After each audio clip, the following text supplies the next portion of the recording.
There we go. That Yeah. should get this going.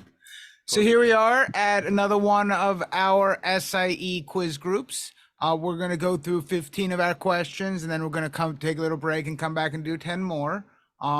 We definitely want students to feel free to ask questions. We're certainly going to try to do a poll to have people answer that way, keep it a little more organized. Sometimes the poll doesn't really work out well, and then we'll just go to chatting answers in the text.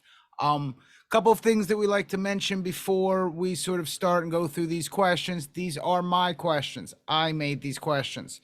Recognize that I do make questions with motives in mind, including making sure students read the questions. Because just because a question on the real exam looks like a question that you saw in Kaplan doesn't mean it's the same one. And if they changed one little word on it and you're not paying attention, you're going to get it wrong. And so my questions sort of follow that pattern.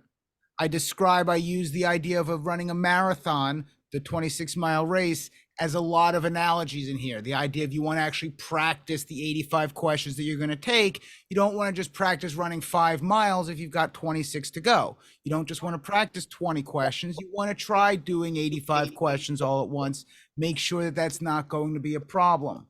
Hold on a second. But back to the idea of the marathon, that if we're running along a track, this effectively is my track, and I have been known to put branches on the road or dig holes and put leaves on top so that students who may not be paying attention where they're running as much as they should will likely fall for them. I do that on purpose.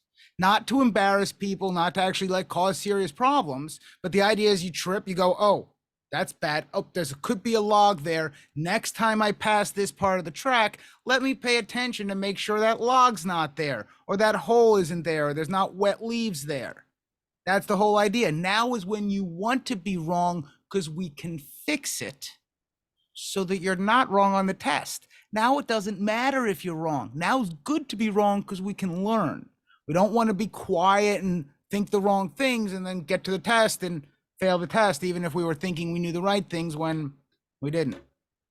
Recognize as well if any of the questions involve numbers, most of those I have randomly generated, meaning the numbers are probably going to be uglier than you're used to seeing.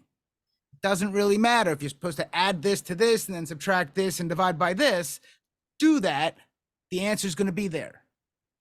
It's just to try and again make sure that like every time we look at this, those numbers are different. That question is different. Makes it harder to memorize if every single time the question appears, it's a different question. Any questions from you guys before we start looking at mine? I'll have a comment after they have questions real quick. Oh, that's a good point. I do mean to keep bringing that up. I don't know if this was your comment. One of the things you want to make sure you have, if you don't have it now, go grab it, is some blank paper and a pen. The idea is when you're working with us here or when you're on your own, you want to be writing down the words and phrases that you're confused on to look up. Even on questions that you got right, maybe there's a one of the answer choices that you didn't understand. Write it down and look it up. Maybe it's just a made up thing. Oh, okay. So if I see this, don't worry about it. That doesn't mean anything. But you definitely want to be writing down. Physically taking notes is very important. I assume that's what you were going to say because I always forget to. Yeah, absolutely. Yeah, we want this to be an exercise that you're actually getting something out of, not, oh, here's a question, oh, there's the answer. Oh, here's a question, oh, there's the answer. Because the idea is when Brian brings the question up, we're going to pause. Brian and I, we're going to stop talking. We're going to give you a chance to read that question, read all the answer choices, and then what Brian will do is he'll come up with something like, okay, what are you thinking? Okay, but he's going to give you time to kind of put your thoughts together, come up with your best right answer, pick an answer, right? And then we'll start prodding with our questions about, okay, what do you know about this? What do you know about that? So that's kind of how the formula works. What if the question changed a little bit? What if we added this here? But we're going to give you a chance to catch yourself, or I should say catch Brian with his questions, because yeah, it could be the same. You could be looking at the question. Oh, we just did that question. No, he changed this word or that word, changes the whole scheme of the question, but he's not going to jump in and say anything until he gives you time. I was going to say hang yourself, but that's probably not the right phraseology I should use. So anyway, we've got a net, so they're not really yeah. in any real danger. Okay. But the idea But is that we want you give to them learn. a chance to walk across the tightrope and fall That's the idea. before I just Right. toss some help. Yeah, because that's the idea. We want you to learn from this exercise, get some benefit out of it, not just, oh, look, wasn't that fun? Oh, look, we took some questions and wasn't that nice? So we want you to think through it, come up with your best guess based on the knowledge that you have and where you're starting from. Like I said, Brian's going to give you a long rope here to kind of figure it out. And then we're going to jump in and start asking our version of the questions to see, okay, what do you know? What do you not know? Better look for this, better look for that. So anyway, hope you enjoy it. If you do, spread the word. We do these every couple of weeks. You know, you can plug into all these. And anyway, so all right, so we're ready to go. Because I pulled up the poll I want to show people. I've got my tablet here. I know when on certain devices the poll is going to fill up the entire screen. Tablets and phones, I think all desktops and laptops, it's going to be in the window. You can just close it. That's going to bring back the full questions. You're then going to have in the upper left, there's a little polling button, or if you click the three buttons, the more, make sure I actually click that. There's a poll button where you can go up and do the poll questions and it brings back the questions. So when the poll comes up, you can close it, read the question, figure out what answer you're going to do, go back and open the poll and submit.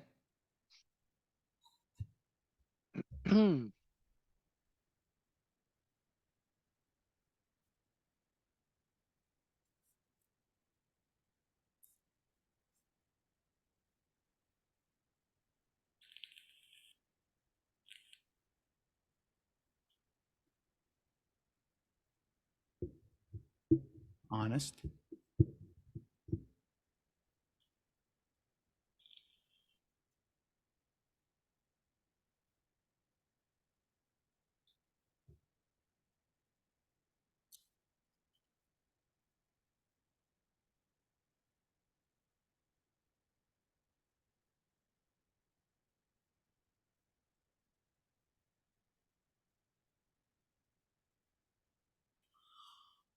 Of all the ways they could ask this question, this one might be the hardest. But my argument to a certain degree with basically every options question is as long as you remember the basics, they're all coin flips. What does this person want to do? These are the results, by the way. I mean, yeah, they're in a short position. Okay. Because one of the basic idea of in this kind of question you want to ask, are they trying to profit? Are they trying to protect? Or are they trying to generate income? Because those are the three reasons you would deal with options: profit, protection, or income. What's this person doing? What's this person want? Extra income. What was that? Extra income. I want income. What do you do with an option if you want income? Sell. Writers sell options for income. You want to profit or protect, you purchase an option. You buy an option. They don't want to profit or protect. They're not in a very profitable short position and want to protect that. Different question. They want income. There's our coin flip. Oh, they're in a short position. Do they want, they bought, selling a call, selling a put. Oh. That's the hard part. But worst case, it's a coin flip. As long as you can remember the basics of options and you don't get distracted by all the other stuff. It's a coin flip. Worst case, flip it and move on. Jeff, you want to add anything here? No, that's the thing you want to always remember when you're looking to earn income in an option, right? Premium income, you're definitely selling, and you guys came up with that. So that's the big thing, big takeaway for me on this one. I didn't actually get to the final answer here. One of the things that I would use here, the short position is always the hard one. If you're long and you want to generate income, do you remember what we do if we own the stock? What do we write to generate income if we own the stock? This is one of the options you need to know. One of, I guess, more complicated ideas, but it's just definitional. The idea is something called a covered call. If you're long, you write calls. If you're short, you write puts. But again, this is one where I would look at it as the coin flip and then come back later and maybe you remember that, well, if we're long, we write covered calls. It's the safest of all options positions. Generate income if we long and we just don't think it's going to go up. Guess if we're short, we might write covered puts.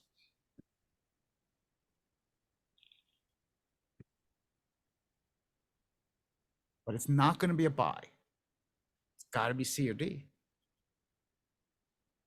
Basically, every options question is like that if you remember the basics and don't start getting flustered, which is, I think, what a lot of people do is they see options and they go, oh my God, it's coming to haunt me.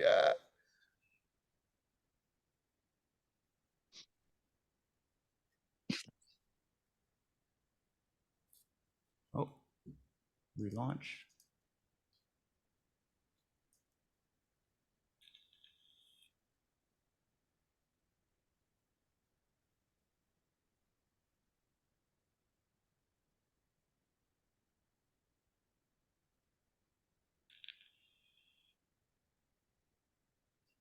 Oh, Jeff can't see it. There you go.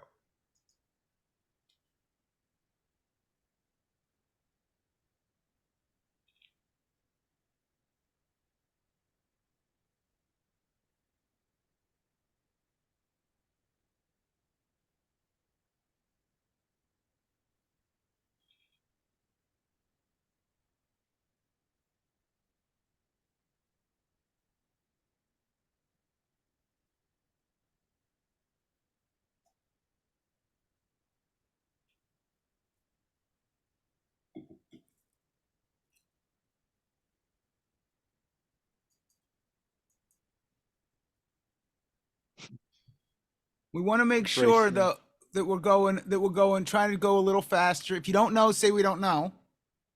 I want to try and give about a minute, 50 seconds to a minute on each of these in the poll. But if we don't know, we don't know. No idea is fine. Let me go back to here. The idea here, what are we looking for? What type of bond is paid with property taxes? You might also see it as ad valorem. Did I spell that right? I don't know. I don't speak. Close enough. I don't Well, speak. it's not a B, it's a It's ad. it's ad valorem. It's supposed to be LO, but LOR, got it. close Okay. enough. And that's spelled correctly. LO, not LO, but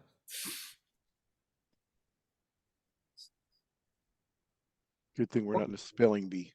what kind of bonds are backed by property taxes? Municipal. Municipal bonds. These are all municipal. There are two types of municipal bonds. What are they?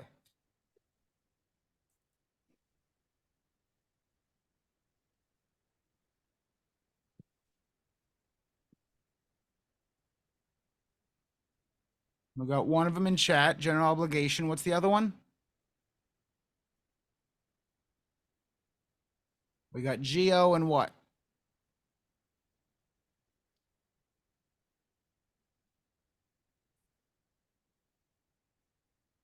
And revenue bonds.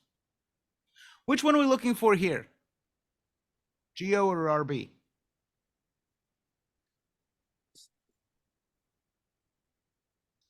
Backed by taxes. Looking for GO bonds.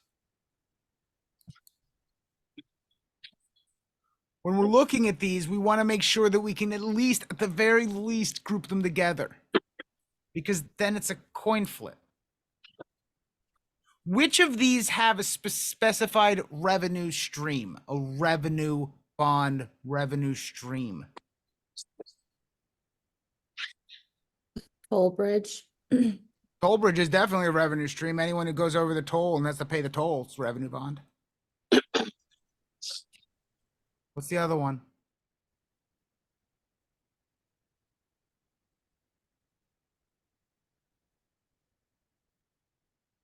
Probably the sewage treatment facility. Everyone pays a monthly fee to it, right? That's a stream of revenue. Toll bridges, sewage treatment, toll roads in general, I should say. Sewage treatment stadiums are the popular ones that they'll use as generally revenue bonds. Police, schools, courts are going to be popular when they're talking about geo bonds. At the very least, you want to make sure that you can group these together, the 1 and 3, 2 and 4. It's got to be one of those two. Even if we get confused about which is which, we want to try and make sure that we can at least group them together. In this case, we're looking for the 1 and 3.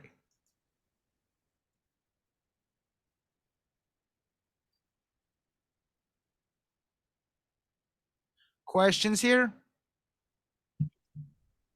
We didn't get a lot of respondents, and the ones that did were incorrect, so there's probably some questions here.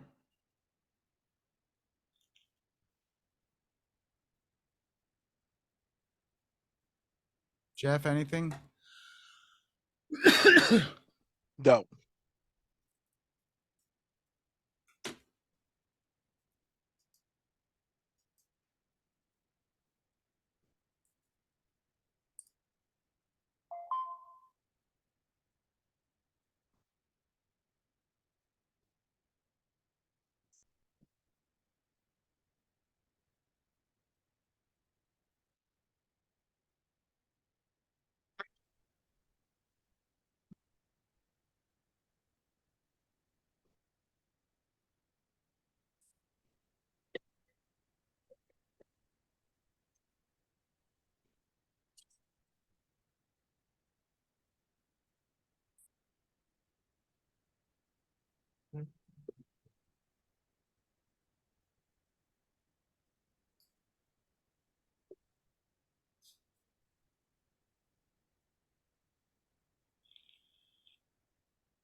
So we got a bit of a split going on.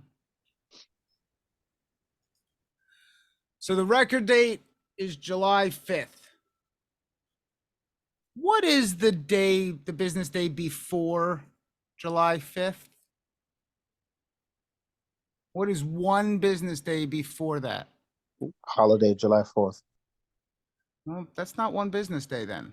That's Wednesday. July 3rd. Wednesday, Wednesday. July 3rd. That was That's July 3rd. one business day before And July July 5th. 4th is a holiday, so it's not a Now, business day. we're looking for the last day to buy stock. We have to buy it before July the 2nd? the day before, right? The day before is Wednesday. We have to buy it before Wednesday.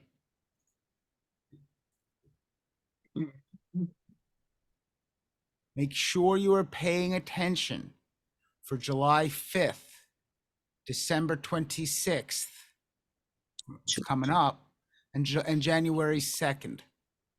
Any other federal holiday they will give to you. They will tell you that there's a federal holiday there. They're not going to expect you to know when Labor Day and Memorial Day are. Mhm. They expect you to know when Christmas and Independence Day are. You should know them. Pay attention for that. Don't just immediately go, oh, 2 days before July 3rd, moving on. Business days before. Yeah. And before you can even figure that out, you better know what the definitions are. What is the ex-dividend date? If you don't know what that means or how to find it, you're already messed up. What's the record date? Ryan says, okay, or in the question, it says the record date for the dividend is Friday, July 5th. Okay, great. Awesome. What does that mean? Why does that matter? right? So if we don't understand the definition of record date or ex-dividend date, we're not going to be able to understand the concept of getting this right. Does that make sense as well? Right. So if you again, if I ask you what's the definition of record date and you couldn't spit that out, or hey man, what's the definition of ex-dividend date, and you're stuttering like it's on the tip of my tongue, I just studied that last night, probably ought to write that down and look that up, right? So that we're solid on those time frames. All right, and then you got to be careful. Thirdly, right, is oh wait a minute, that's July 4th. That can't be right. So now what am I looking for? So hopefully that helps.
Well, when we're dealing with these kinds of policies, there is, well, someone be careful of drawing on the screen. I need to leave annotation on so that I can draw on the screen, but do please be careful of having annotations.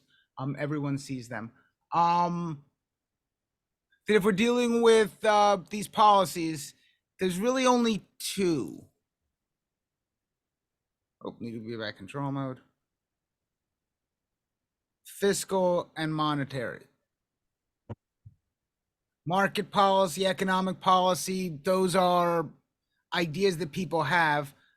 Deborah, I think that's the second time I've now asked if you to please be careful of annotating on the screen, because when I have to clear all drawings, I have to clear all of them, and it can be very distracting. These are the only two that we have that we really need to deal with. There's going to be distractions there. Just recognize we're looking for monetary or fiscal. Now it gets confusing between them. That's what they're going to try and do. Monetary deals with the money supply, the banks, Federal Reserve, the Federal Reserve Board deals with the money. President and Congress deal with fiscal policy. That's how they tax, what they spend the taxes on. Questions?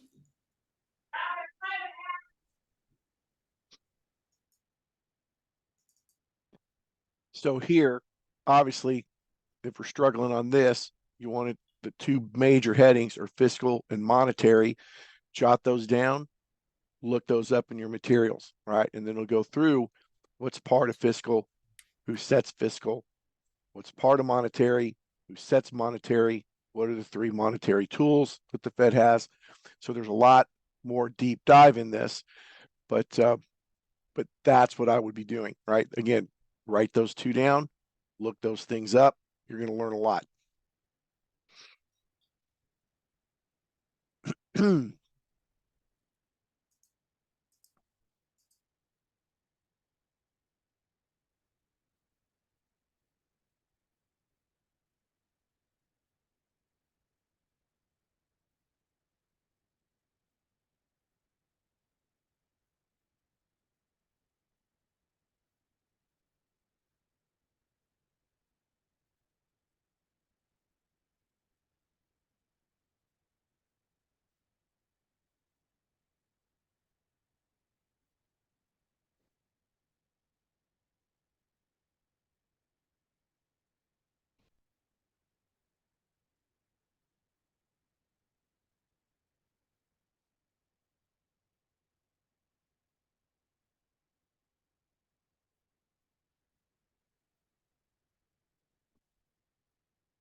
Had a horse race going. I guess not anymore.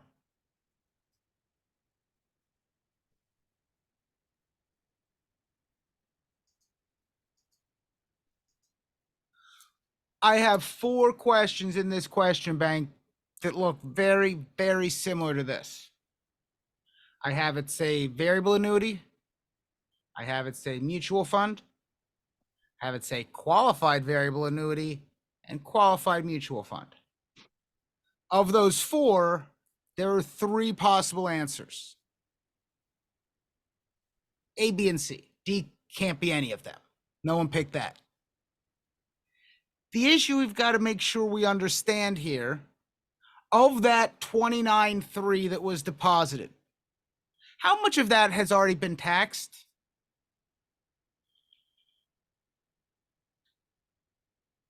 None of it. Why do you say that? Mm. It hasn't been like taken out, so I guess it's still like accumulating. How did I get it in there? I mean, I deposited it. If I Deposit, right? put in 29,000, Mhm. where'd that money come from? How did I have that without paying taxes on it? It could be. We want to be careful. The word that we would be looking for there would be qualified. It doesn't say qualified. Assume it's not qualified. That means all of that has been taxed. It's money that I've been saving up after all my other expenses. Taxes have been taken out of my paycheck every week or 2 weeks or month or whatever. It's already been taxed. Meaning there's a cost basis in here. We're not going to get taxed on all 56,000, even if we surrendered it, because some of that is return of principal. How are variable annuities taxed? It sort of sounds like a dog, though, a little bit further away than the other option.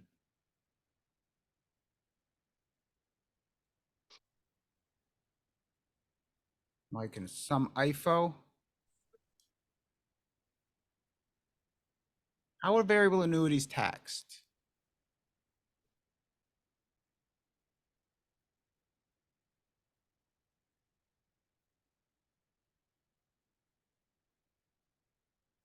LIFO?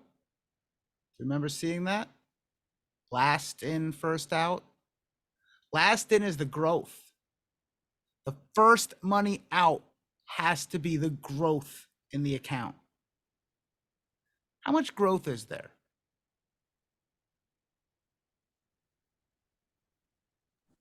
$27,100.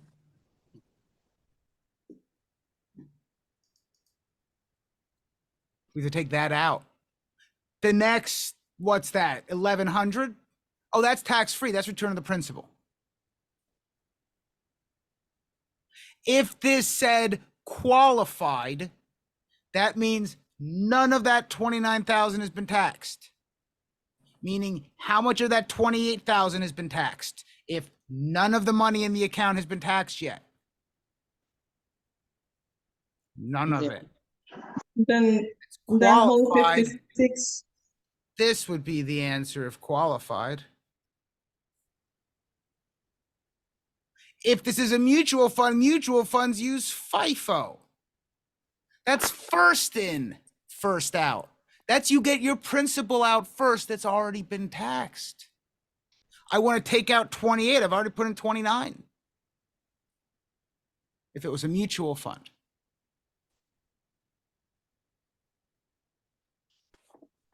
This one's a variable annuity, LIFO.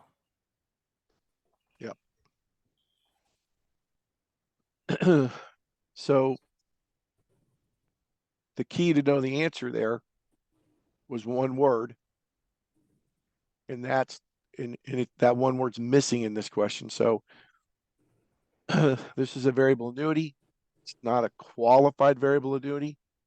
Qualified means, Brian said this already, cost basis 0. What is cost basis? That's an important term. If you don't know what that means, write it down. But your cost basis is all your after-tax dollars that you put into the investment. If it's qualified variable annuity, you have a 0 cost basis, right? That means all the money will be taxed when it comes out. This Variable annuity means that the money that you contributed, right, the 29,300 is your cost basis after tax dollars. So you will not be taxed on that money again. That's how we get to the answer. Someone mentioned deferred. What does deferred mean? Because there's two very similar, well, they're really not that similar, but they both start with the same two letters, so I can understand how they get confusing. What does deferred mean when it comes to variable annuities? Because they are deferred. The contribution that you put in, it's before taxes, I believe it is. Let's see. Before That's taxes. deductible. Huh? That what you're saying is that your contribution is deducted from your taxable income. That's deductible. That's the other D word. Qualified means deductible. Qualified also will mean deferred. If it's qualified money, if it's a qualified account, if it's a qualified plan, if it's qualified whatever, it is deductible and deferred, meaning you're not paying the taxes each year. Annuities, by their creation, are always deferred. But if this just said a mutual fund, if that mutual fund spit out income and I reinvested that $1,000, I am paying taxes that year on that $1,000 in income. It is not deferred in a normal regular mutual fund. In a qualified mutual fund, sure. Roth, not a bad example. Traditional IRAs, 401ks, Roths are a special account that are also deferred. They're not qualified. They're also deferred. They're not deductible, though. Specifically, Roths are not deductible. They're just deferred. You're not paying taxes each year on what might be taxable events that year. Does that help? I had a feeling that that might be what people were confused by with the idea of deferred when it was being mentioned here, because deferred and deductible are close, and a lot of times they're combined. When we're talking qualified, they are deferred and deductible. So those are two different concepts. Any questions here? Because that's definitely a very important one. Jeff, anything else? Just to remind people, write those words down and look them up so you understand that deferred means that my taxes are deferred until I pull them out sometime in the future. They've been deferred until I'm ready to pull them out, to pull the money out. Then it would be taxable. Because this is one of those things that people who are like us, who are used to dealing with normal, regular types of stuff, where likely most of our investments are in some special account, Roths, traditional 401k, something like that. And if you go and you invested 20,000 and it's now at 40,000, and you move all of that from this growth fund to a more aggressive growth fund or a moderate growth fund, you don't pay any taxes on it. It's in the Roth. You're not taxed on it because the taxes are deferred. When you move from one fund family to another, if you move more than you put in, that is a taxable event. In a Roth, that tax is deferred. Traditional IRA, tax is deferred. It's a taxable event. Taxes are owed in the future. They're deferred. They're not owed that year.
This is one you definitely want to make sure you know. You're very likely to see something on these plans. Write them down. Make sure you understand them. States set the maximum account limits. Well, that's a tough one. That one we got one vote on. That one's a tricky one. We may not know that covered dells are federal. There is no real, actually, there. I don't think there actually even is a maximum account limit when it comes to covered dells. I mean, there's a practical limit because you can only put in a certain amount. With 529s, each state sets their own limit somewhere between 400, 500. I think a couple may be in the 550 range. If you get into a 529 and you somehow get to that level, you can open another one. There's no limit to the number of accounts you can have. You could have a dozen 529s, each with $500,000 in it. Seems awfully weird to have that kind of cash for one person's education, but theoretically you could. Individual account, though, you can't contribute more than whatever the state is for 529s. Used by 30? Well, that's covered else. 529s, I could open and use a 529 on myself. Only after K through 12 education? Well, that's actually neither of them now. That used to be just 529s like 4 or 5 years ago. For the qualified education, yeah, they're both for education. The idea of what is qualified is a very, very wide definition. I am reasonably convinced that they would actually let you use 529s to pay for this class. I think that's how wide it is for education. This class would certainly be deemed educational. It is a very, very wide range of educational.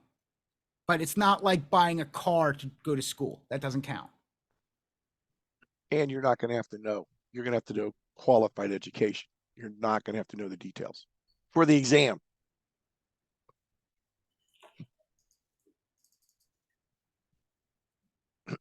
Speaking of random numbers, Oh boy.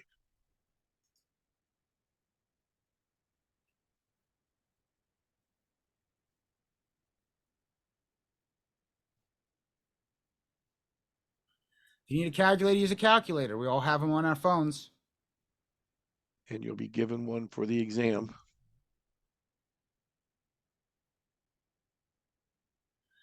Did we make or lose money? Because if we can sort of tell if we made or lost money, we're down to a coin flip, aren't we?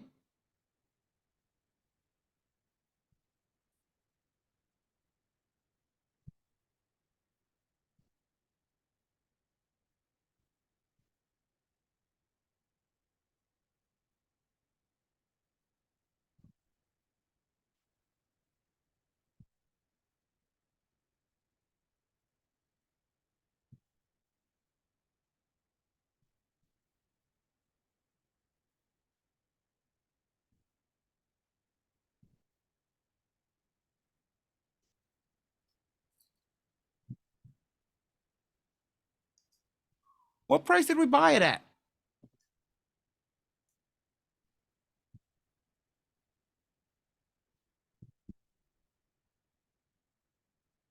How much did we pay when we bought them?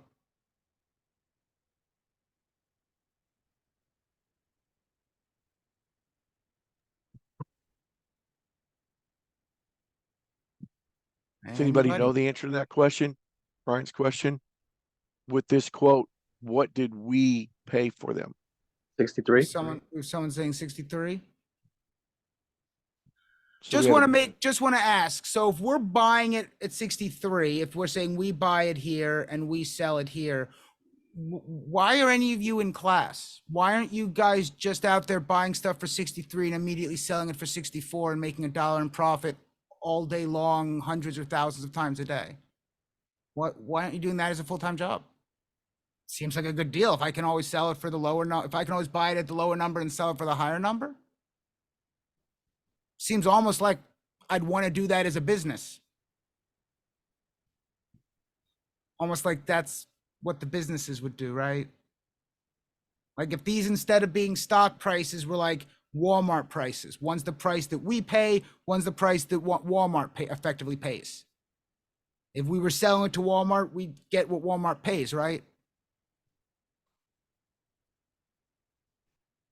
When it comes to the bid and ask, if you ever get confused, always remember to ask pop before you buy high. Ask and pop are the same number. They are the price you, the regular retail investor, buy at, and they are the higher number in the quote.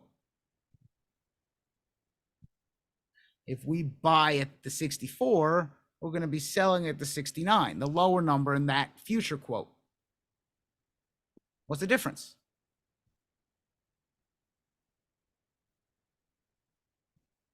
Per share.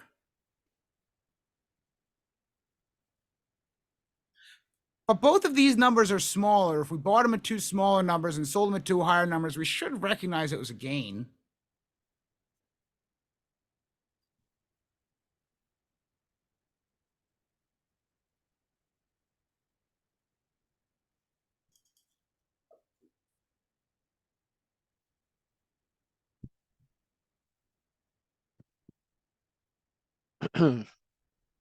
So bid and ask is one of those things that does confuse people.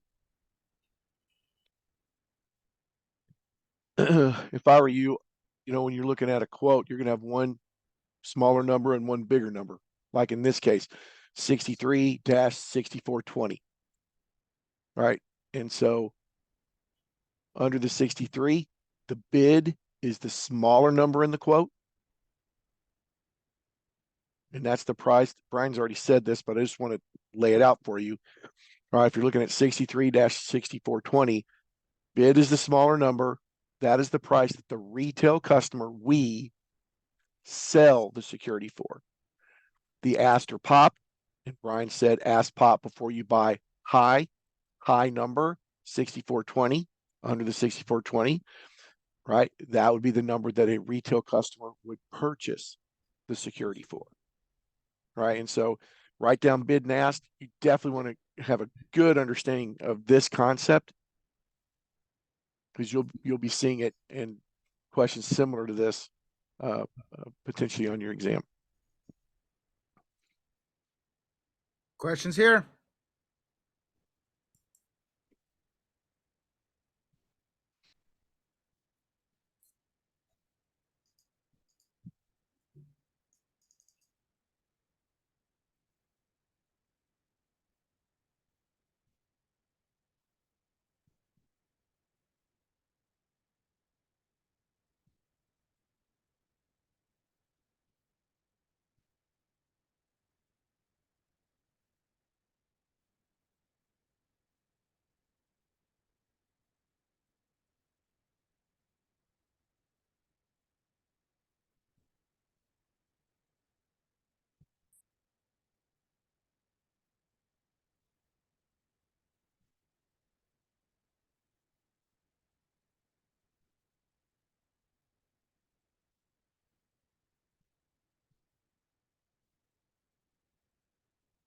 Nice little horse race going, Jeff. Yeah.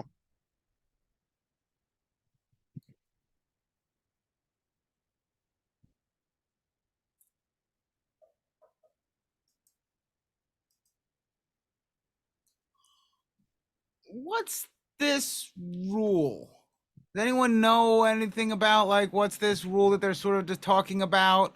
This is one of those where we always stress you don't ever need no rules by the number. They're not going to say what does FINRA rule 4821 say?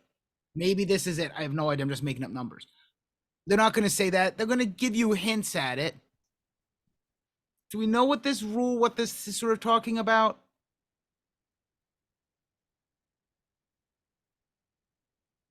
This is on every new account form, one of the very early questions. It's like second or third question after your name. Are you or a member of your immediate family, your household, associated with a FINRA member firm? Because if you are, that firm can get copies of everything that you do. And it affects the associated persons. What are associated persons? Who are associated persons? Can anyone name some?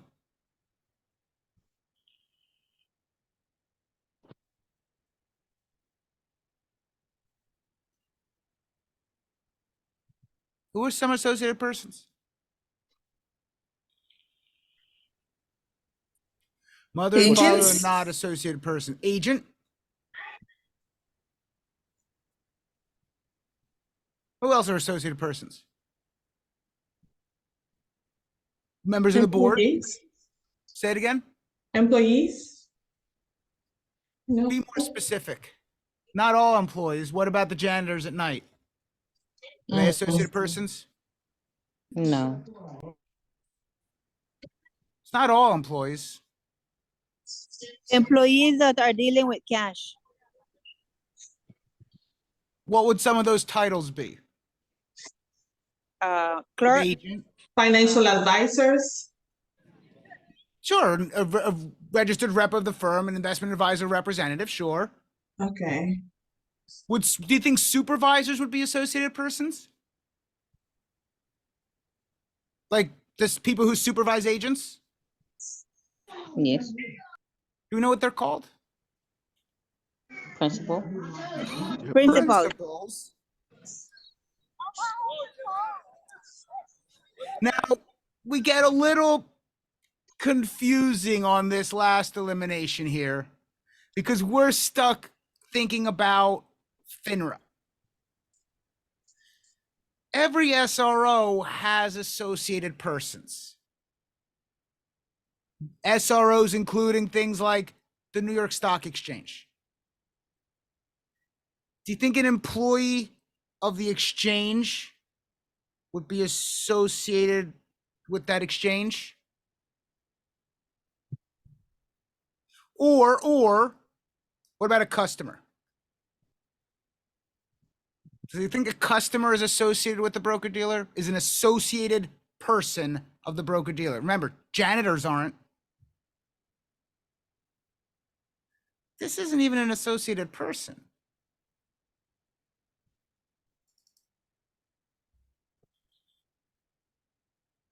The exchange employee is a tricky one.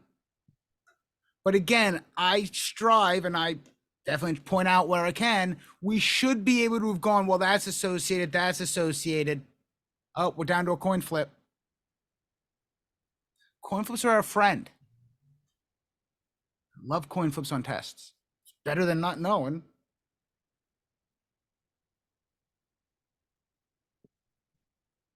Questions here?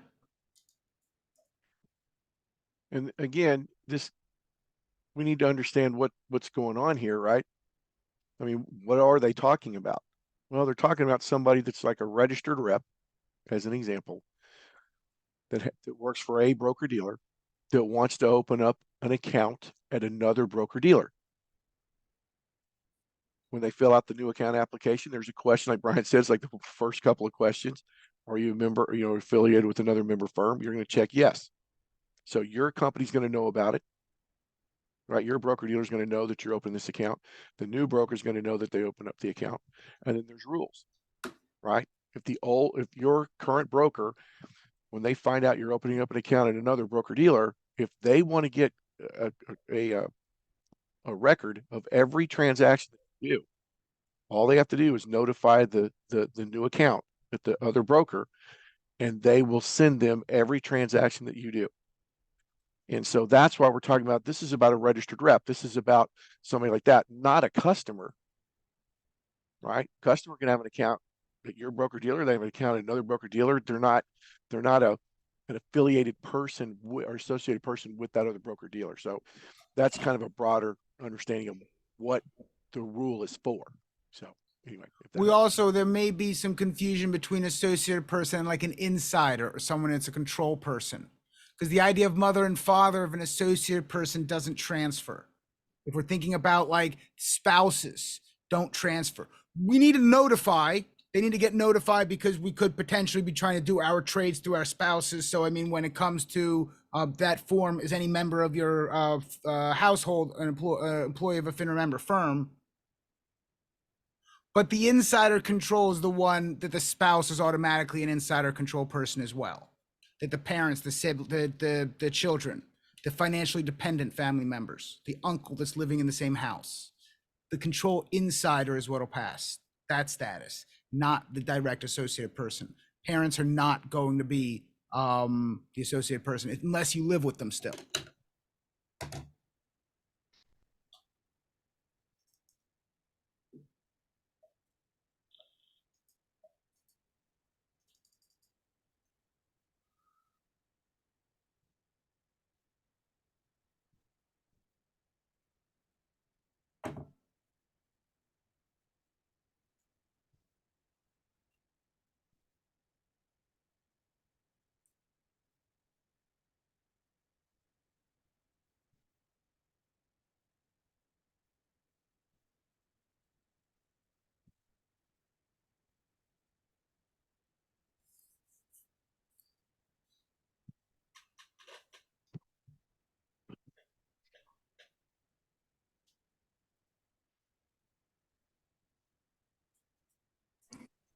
I would say C.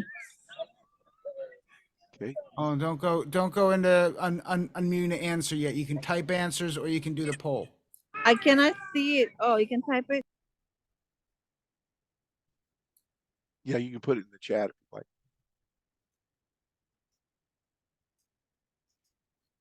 Also, when the poll is up, just in case people were late, you can close the poll. There's this more button. You can push this more button and you can bring the poll right back. So you can always go back to the poll. The idea of the A shares, the upfront sales charge, 5%, it's going to be 5% on the purchase. A shares don't have a back end sales charge.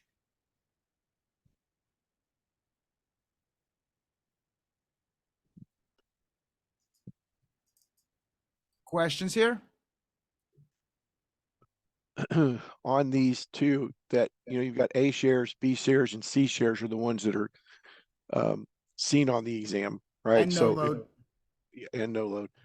If you're not sure how those work, make sure you write down class A, B, C, no load, and get the basics. C shares and no load are not the same. C shares are level load, not no load. That is something that I think a lot of students, oh, C shares have no load. They've no upfront or back end load. They have no loads. Yeah, Annually, they're rather expensive. They have That's the true. annual level load. Yep.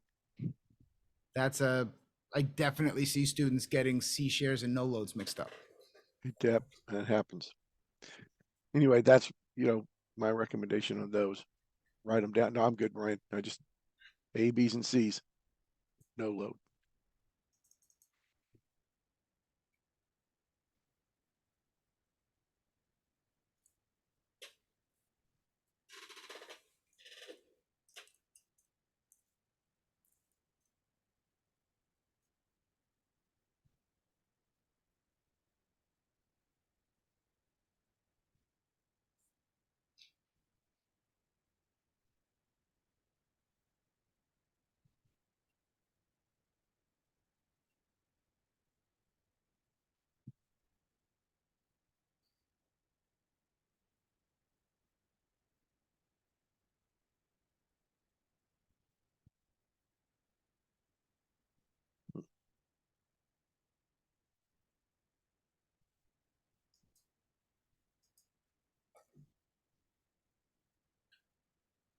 Who opens Roth IRAs?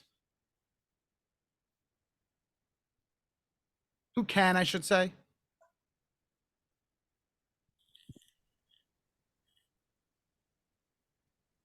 The person himself?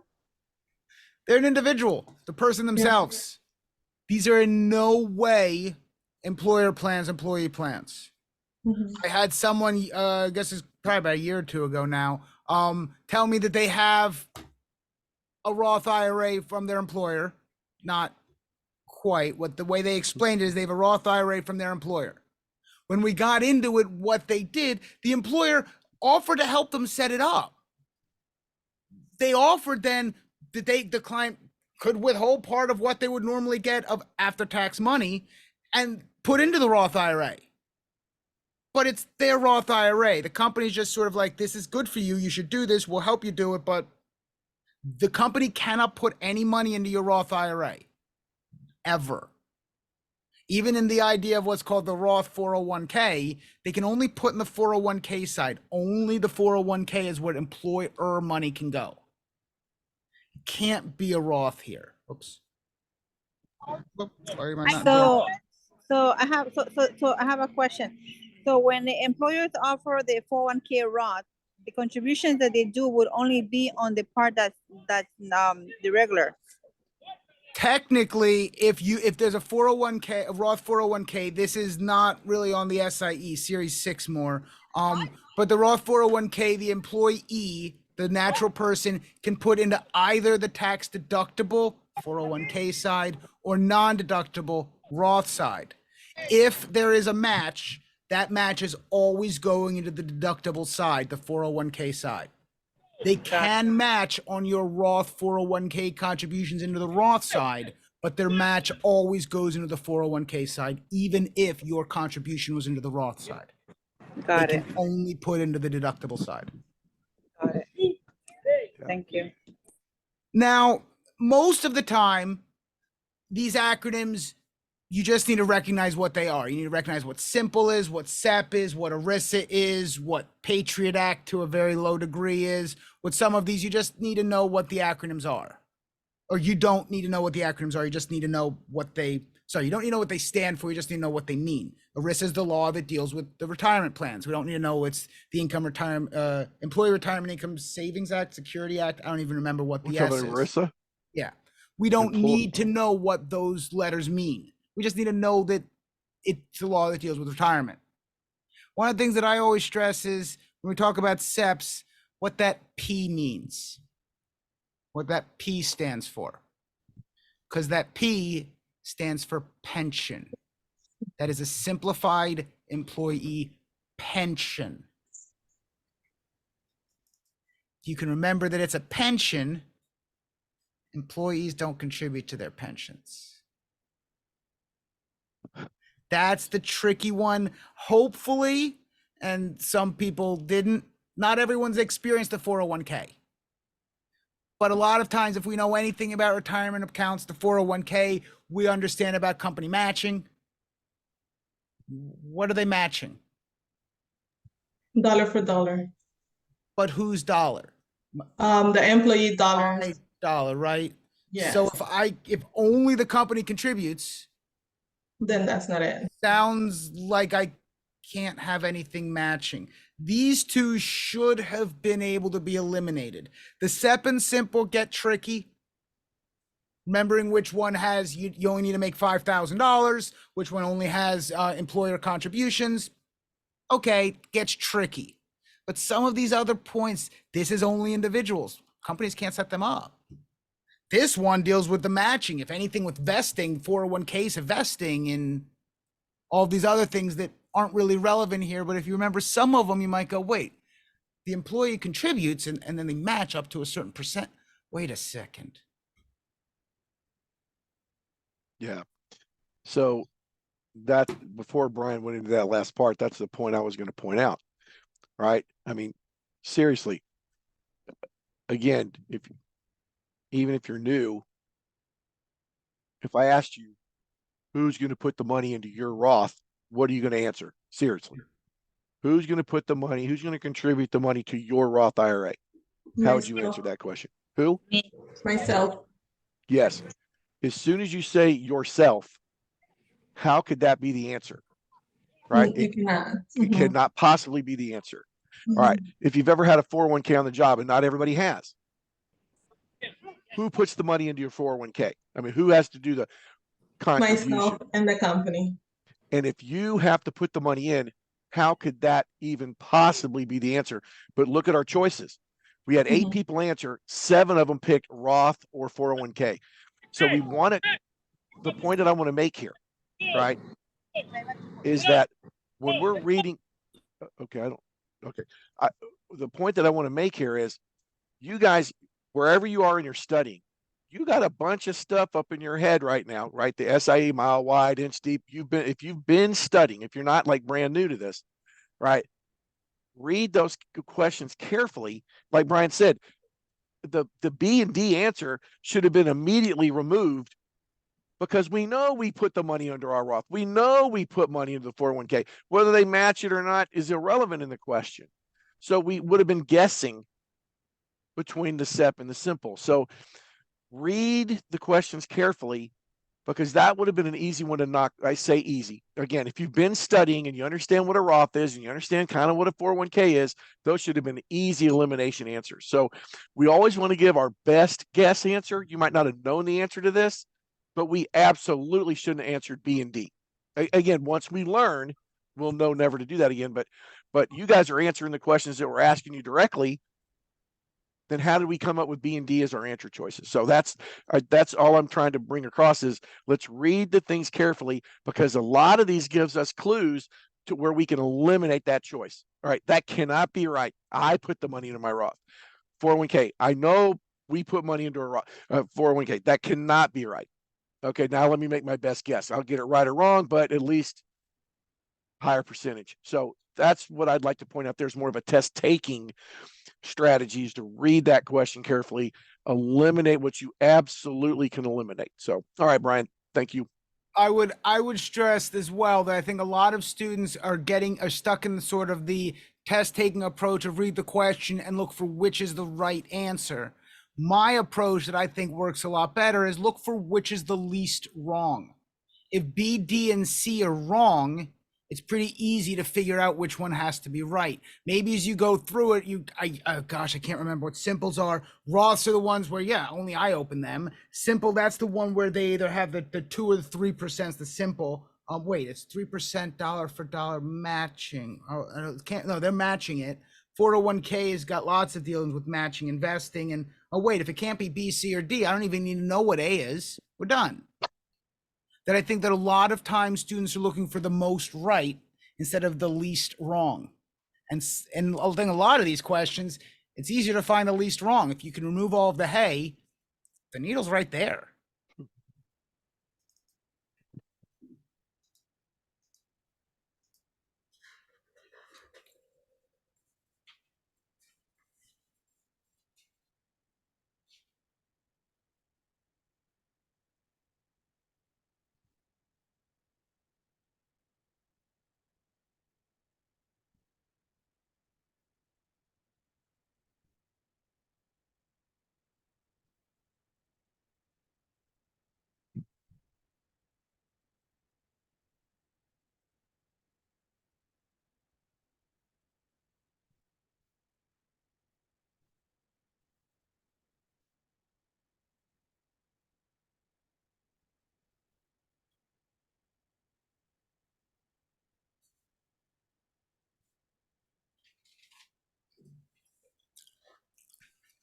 Back, sorry. Okay. This is one I described there being multiple types of questions, some of which are simple definitions. I don't mean easy. I always like making sure that I stress that, because I think sometimes people hear me say simple and they go, oh, if I don't know this, that means there's something wrong with me. No, it's a mile wide, this test. There's lots and lots of really just esoteric definitions and just weird words out there that you know or you don't. And if you don't know it, why waste time on it? This is one of those. You know it or you don't. Staring at this question for 5 minutes isn't going to help you find the answer. It's just going to waste 4.5 minutes, because after 30 seconds, you should have gone, oh, I don't know this. This is the definition of warrants. Again, here, if I'm reading this question, right, I pretty well understand what it's asking. I know what a bond issue is. I know this, but what are rights, right? What are rights? What is an ADR? What are warrants? And what are strips? Those could be 4 things that you are not solid on. And so what we're saying when you're in study mode, even though rights was not the answer to this question, ADR was not the answer to this question, doesn't mean they're not important. So when you're reading questions and you're breaking them down, and again, not on a timed test, okay, because you got to get done and do whatever, but in a situation like this where you set up a few questions and you're going through, right, If you're not sure what rights are, or you know, the 3 or 4 bullet points on rights, right? You need to write that down. Go look that up. ADRs. If you don't know 2 or 3 solid bullet points on an ADR, write it down and look it up. Warrants, same thing, right? Because even though it had nothing to do with the answer, strips, for example, strips had nothing to do with this. Strips will have nothing to do with this kind of question, but they're absolutely testable. And if you see strips and you don't know what they are, 3 or 4 solid bullet points on what a strip is and how it works, write it down. So what you're doing is you're creating this word list. So when you get done tonight or tomorrow, when you're going through your Kaplan Q Bank or STC Q Bank or whatever Q Bank you're working on, right? Now you got a freaking list of things to go look up in your core materials, your Kaplan book, your STC book, your achievable manual, you know, whatever. Is that your shopping list? Actually, Brian, it was pack my meds. I'm going to Tucson this weekend for class, right? Set up the Dallas class. So I've got my list.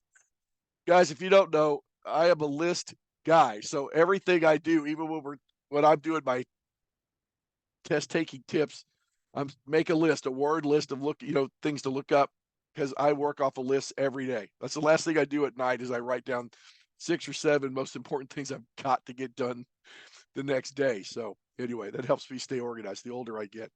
Anyway, hopefully that helps. But when you see something that you don't understand, don't just say, oh, look, I got it right. Hallelujah. Oh, yeah, let me read the explanation. Oh, Brian wrote such a great explanation, so now I know. No, you don't. You're going to forget. So if you write things down, you can look them up later. Like this word sweetener. What does that mean? Why is sweetener attached to a warrant? Excuse me. Why is the word sweetener used with a warrant? There's a reason for that. You'll know that when you write down warrant and go look up 3 or 4 bullet points, you're going to see what Brian wrote down in here and you're going to remember it. So again, I'm just preaching right now, but these things have helped a lot of people, right? Get a 2 or 3 or 4 more points, which is basically all you're going to need to pass if you have studied. So, all right, Brian.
Brian, are you smirking?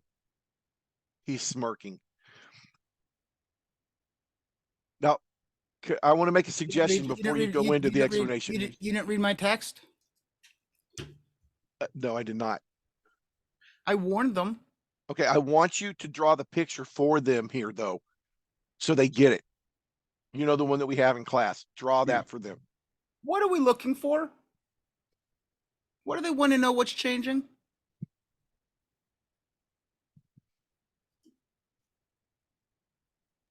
The yields. I want to know the yields. Not the prices, right? The yields. When interest rates go down, what happens to bond prices?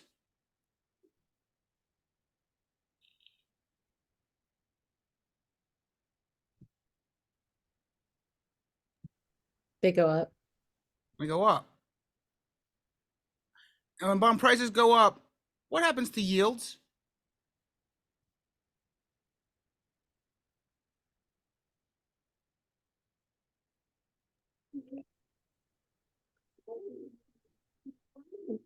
When bond prices go up, we can think about the teeter-totter. When prices go up, what happens to yields?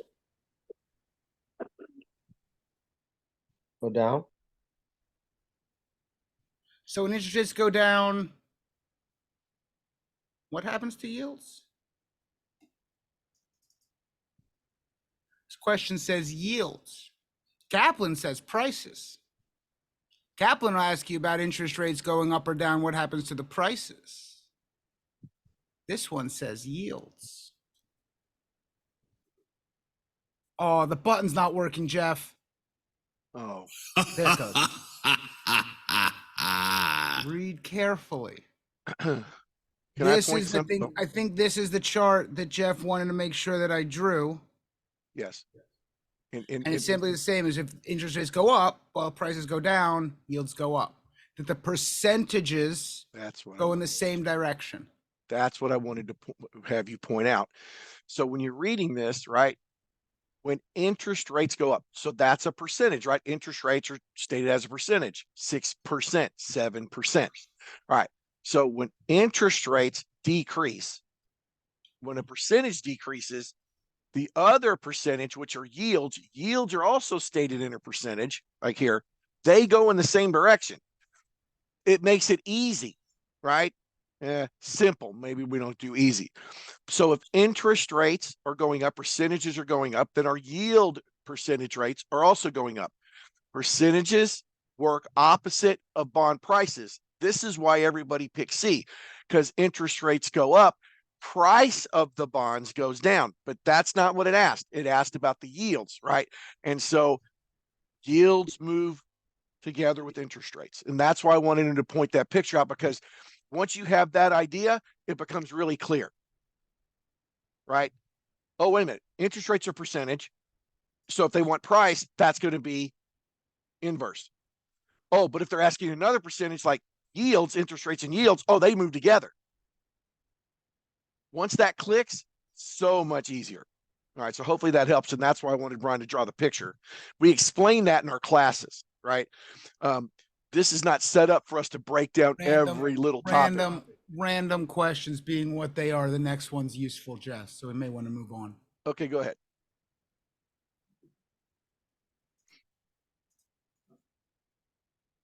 See what I mean?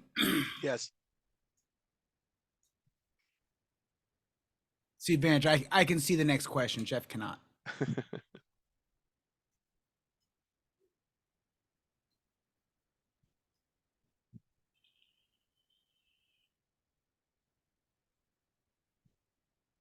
Only two of these can be right, even possibly right.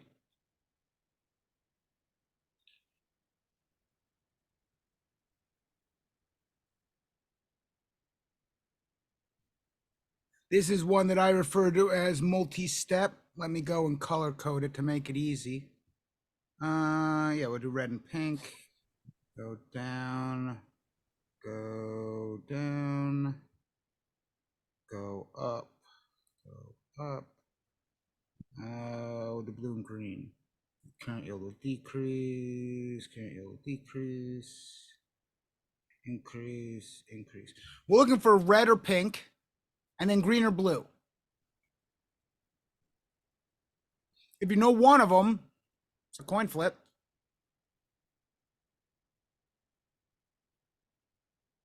There's only two color combinations that are even possible.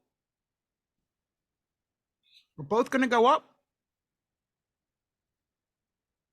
Are both price and yield going to go up? Ever? No. Are they both going to go down? Price and yield both go down? Ever? No. Can't be those. It's got to be B or D.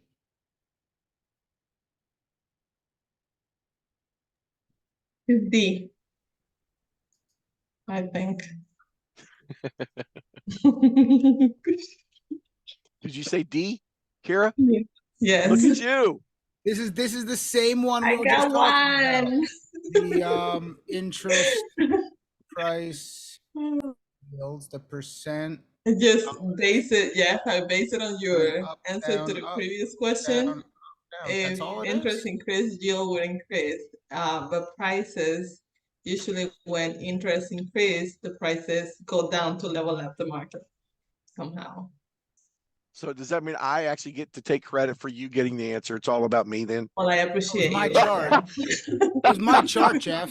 I was going to say it's Brian's chart, but I'm going to You take were the not credit going to for both. say that. You were not going to give I'm me going to credit. take credit for both. All right. Good job. But that's the idea. Did that help? I mean, Brian's picture, you guys, did that help understand that the percentages move together, interest rates and yields move together opposite of bond prices? Was that something new for everybody? I can't see faces. Only Brian can see faces. So No, no, it didn't help. it's not that the new, but the understanding it helps. Oh, okay, good. All right. All right.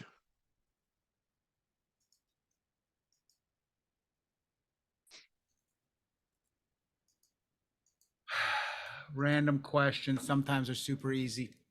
I prefer much harder split reverse split questions. Mm-hmm. Even ones are so simple. Yeah, for math geniuses. The good news is from what I hear, that's what most often seems to be tested. But I had a gentleman, Brian, we had a gentleman today that tested and passed. And the number one thing he talked about when he came out of the exam was having multiple stock split questions asked different Yeah, ways, more than two, he felt. So anyway. oh, it happens. I would say Oh, yeah. it's rare, but No. two to three is what I tell people to prepare for. Yep, that's about right. Oh, excuse me.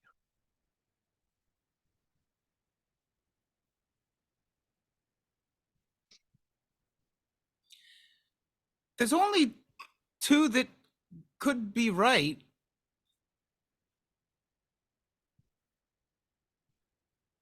What's the total value change going to be before and after this split? Like if we have 540 shares at $24, that's like $14,000. What's the total value going to be after the split if we're starting with 13,000 or whatever?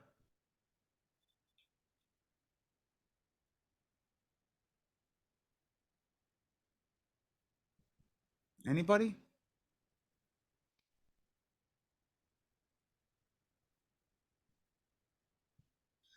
Going to be the same 13, 14, whatever thousand we have. I mean, I can go and do it in the calculator to find out exactly what we're starting with. I can do some math in my head, but when we're getting into some 2x3 math or 2x2, it's tough. Oh, it's close. 12,960. So about 13,000. 500 times 24 is going to be the 12,000. So that one I knew. So at 13,000, we're going to start with 13,000. We're going to end with. Where is it? What about this one? Is that $13,000? 48 times 1,000. We can probably do that in our heads and realize it's not 13. It's a bit more than that. What about this one? Probably can figure out that one's a bit less. Maybe we need a calculator, maybe not. We might see it's going to be closer to $5,000. 12 times 2,400 plus 70, whatever. So it's got to be one of these. You do the math out, both of them are the same 13,000. 12,960. Do we want the number of shares to get bigger or smaller in a split? This is a split, not a reverse split. Doesn't say reverse split. It's not a reverse split.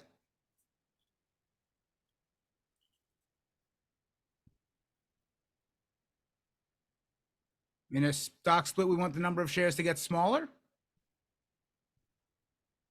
One of the things that I like to describe, do I have a one that I can throw away? Whatever. I'll use a prop and then toss it.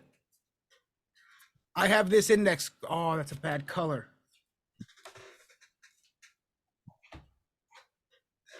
I have this index card. One that's not almost green that disappears.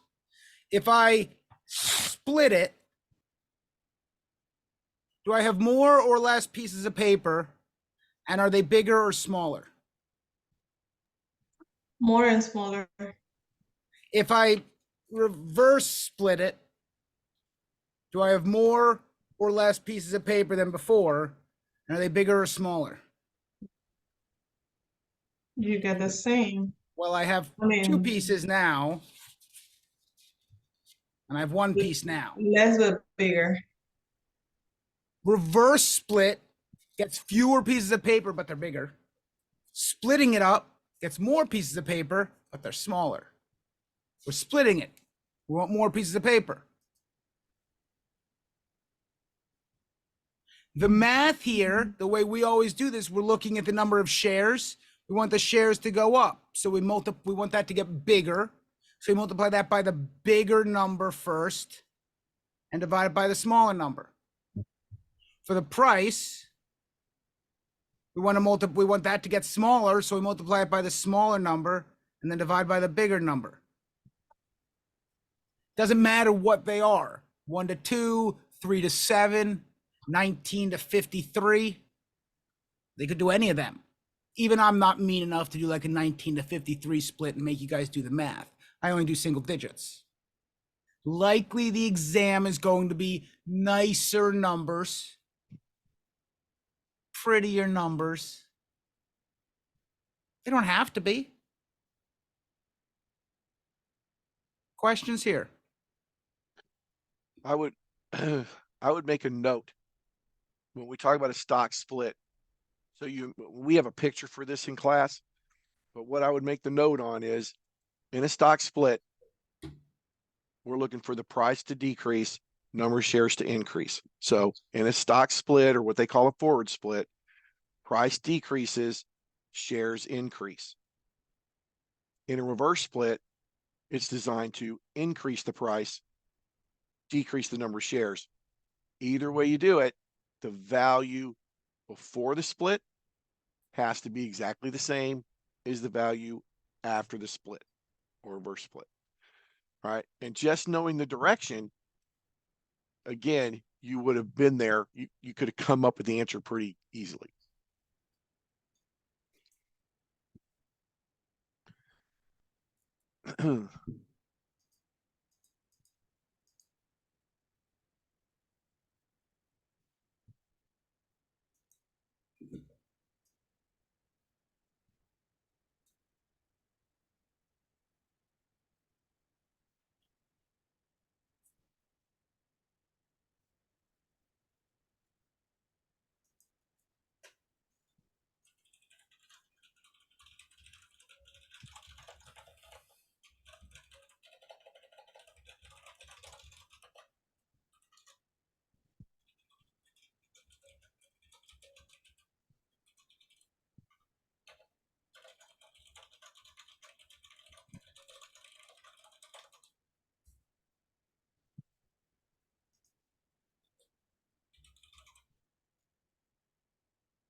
I got a bit of a more space here.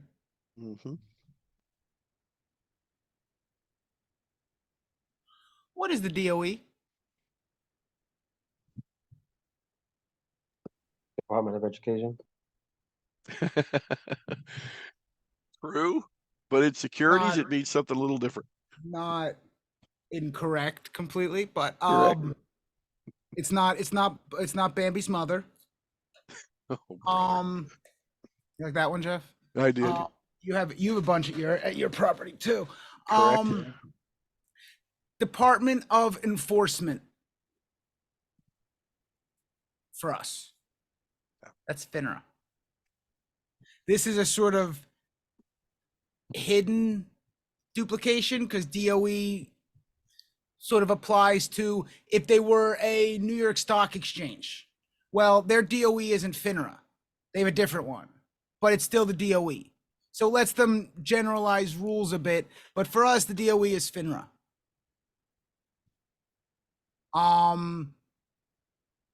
When it comes to the sales literature, FINRA gets a copy of it. It's not the approval. And this is way beyond what the SEC does. The SEC is 5 people.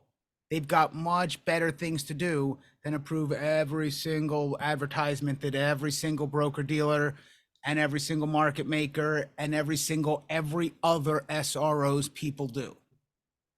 There are, oh my God, I cannot imagine how much. That's even too much for FINRA. That's why it's us, our principals that do it. Just like it's Goldman Sachs principals that do them, Edward Jones principals do them, all of that. And then FINRA gets copies. Correct. Questions here?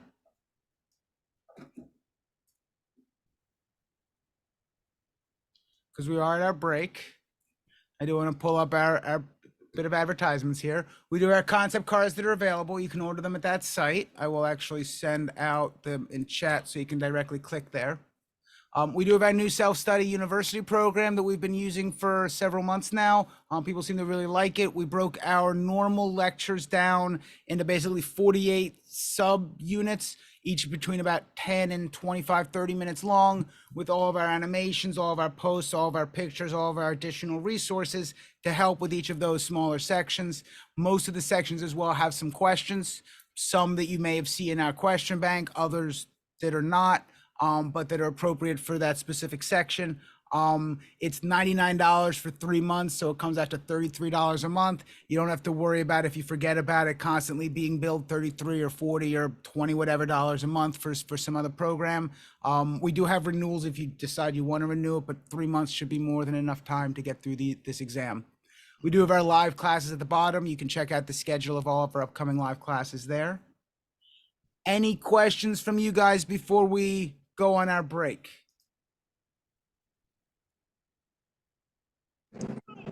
Brian, right? Yep, I'm Brian. So this is Leslie. I have taken your classes before, you and Jeff. I just recently started, like yesterday. I retook my SIE classes again. I'm starting all over pretty much, but I'm familiar with a lot of stuff already. But I have a goal of trying to get this done, not only the SIE, but fully licensed within 3 months. That program you're talking about for the 90 days that you're talking about, would that be able to help me like try master this within a month? It should, yeah.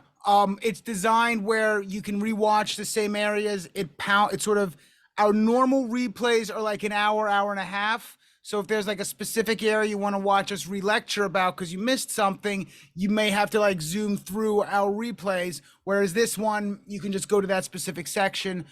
There is additional content in here that's not in any of our other programs as well. We actually went and, I went and matched exactly to the FINRA outline. So basically every single bullet point on the FINRA outline for each of these exams, you'll know exactly where in our program you can find information about that. Okay. Okay, and you said that after the class, you send the information, or you can It's in the chat. You can click on the link in the chat and go and find the information about the program. You just click the SIE University. in the chat. Yep. Okay, thank you. Any other questions?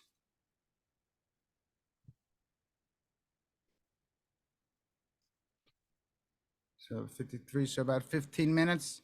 So about 7 minutes of whatever the next hour is in your local time zone.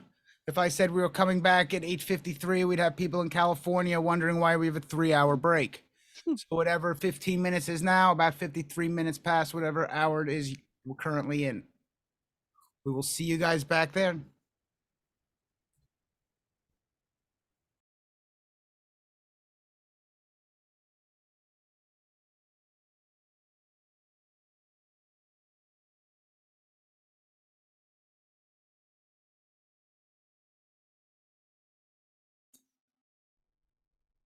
Okay, so we got that. Let me clear off the annotation real quick. I'm here, but I'm eating, so I cannot put my picture, okay? But I'm here.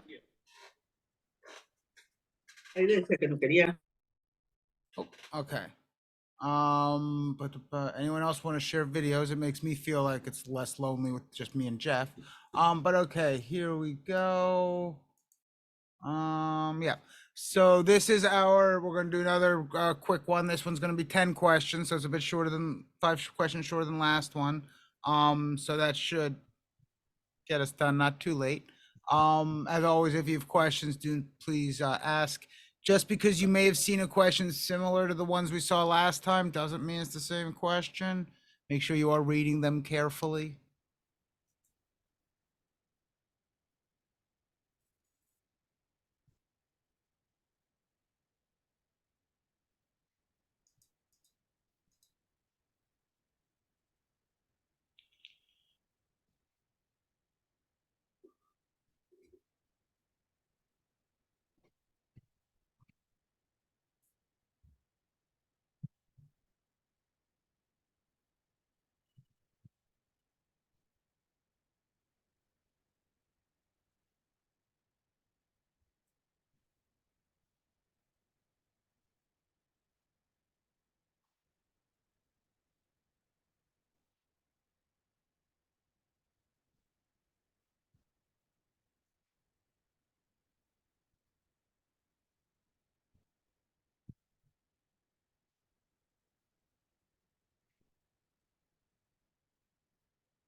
What are we thinking?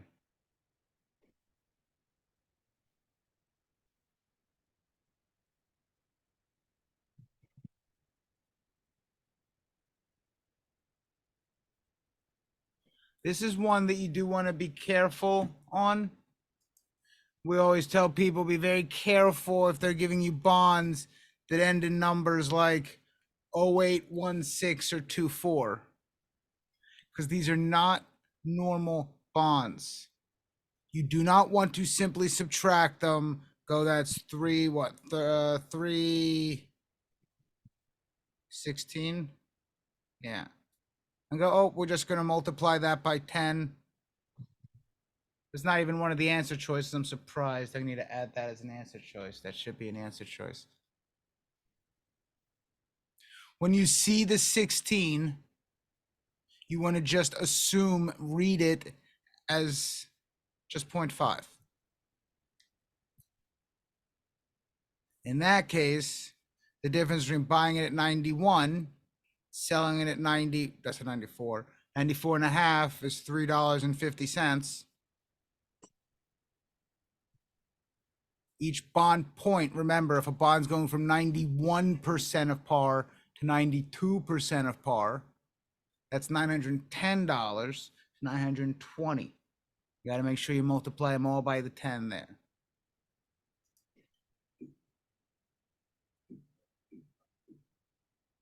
Any questions here?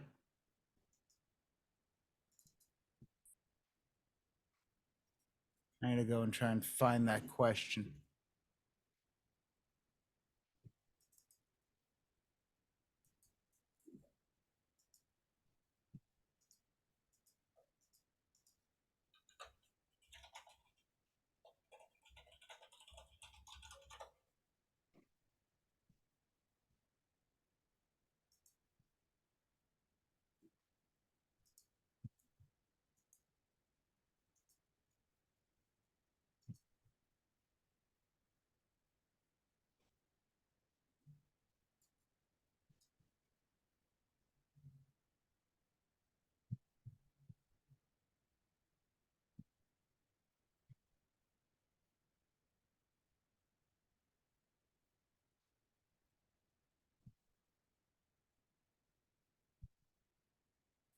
We got one.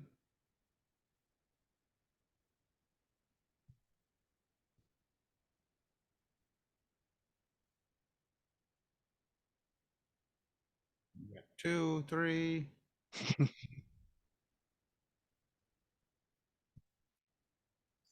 We're getting 8 and 9s before the break. Pretty wide-ranging shot here. We want to make sure that we are focusing on what the question is asking. When does this option settle? Not when does this option expire? This option does in fact expire the 3rd Friday of February. This option also has a premium of $5. It's on company ABC. It's for one of them. There's a whole lot in there that's utterly irrelevant, including the fact that it expires the third Friday. They're asking when it settles. Options settled T+1. Corporate stock is T+2. But options and government securities settle T+1 the next day. If this was talking about this investor had purchased an option, whatever, and is looking to exercise it, and they exercise it on Monday, February 5th. Sorry, I was wrong. This expires third Friday of July. I wasn't paying attention. Third Friday of July. This is the expiration month. It will expire the third Friday of the expiration month, not third Friday of February, third Friday of July. Sorry about that.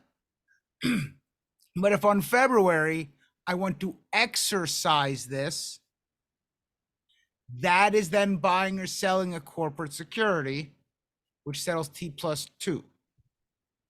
So there's sort of three ways they could ask stuff in here with not too many more words or changing words. They could ask, when does this settle? When does this expire? Or when does it, if they exercise it, when does that settle? And it will be the third Friday in July for the expiration. Tuesday the 6th for settling this actual option, me buying or selling this option. But it would be Wednesday, February 7th, if it was me exercising this option and wanted to know when that would settle. Because remember, exercising an option is buying or selling a corporate security. By the way, if anyone is looking for gifts, that is my birthday. It's coming up, Jeff. I figured I should give them a head start and let them know. Okay, well, if we're talking about coming up birthdays, I think mine's next. I'm turning 25. Mhm. Aren't we all? In my mind. I hear you. I could pass for 25. Sure. Someone was blind. I mean, any questions here?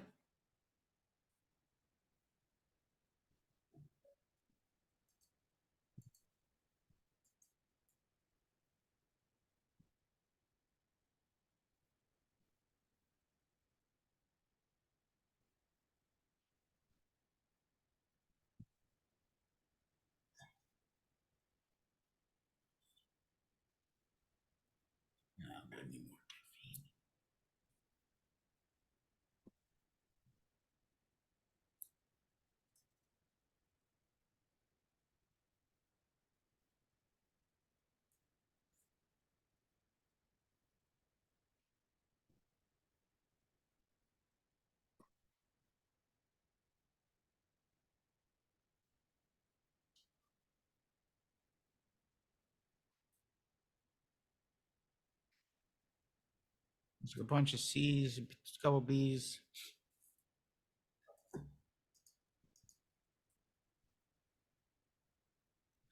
This is one that definitely can get a little confusing because of what people might use for education versus what would be of the options given unquestioningly the right choice. This is one I've occasionally had people where they sort of try and argue it with me, and I'll explain why it really isn't an argument. I can see why there can be slight questions. There's a difference between grandparents looking to fund education and looking to give their grandchildren options. Maybe they want to go to college or school. Maybe they want to go to trade school. Maybe they want to go to a 4-year university. Maybe they want to get a doctorate. Maybe they want to get a car, start a business, travel the world. They just want to have their kid have options versus education. When it comes to the educational accounts, you want to make sure you remember it is the 529s and Coverdell's. The Ugmas Utmas are ones that I think I need to just draw a little bit over here. So they need to get into a little bit of another acronym that I don't even know what it stands for. Financial aid something. FAFSA. This is the financial aid form done for colleges for looking for grants and loans and things like that. And what it does is it looks at the parents' assets and income, and it looks at the child, the kid's assets and income. Child. And it is an 80-20 split. For those of you who've never seen this split before, I'm sure it's the exact 80-20 split you would assume. And that would be 80% on the kid and 20% on the parent. That's what you were assuming, right? Most people don't realize that FAFSA is mostly concerned about the assets and income of the child. Who's the owner? Whose asset is an UGMA UTMA?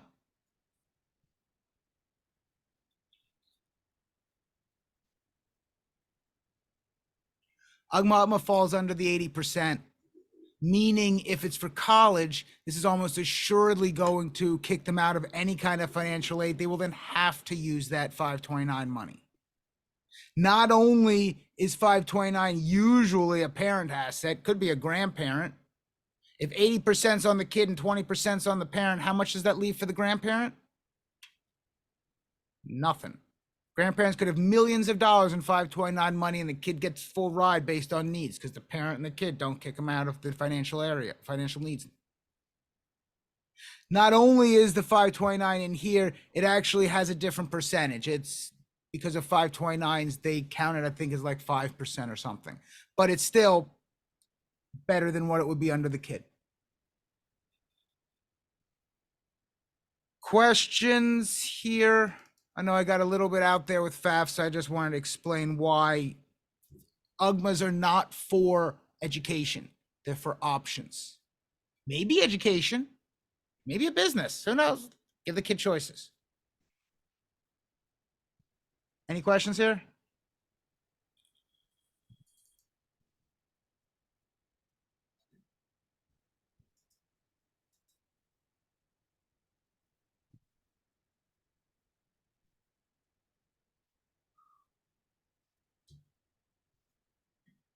Oh, I could definitely make this one better.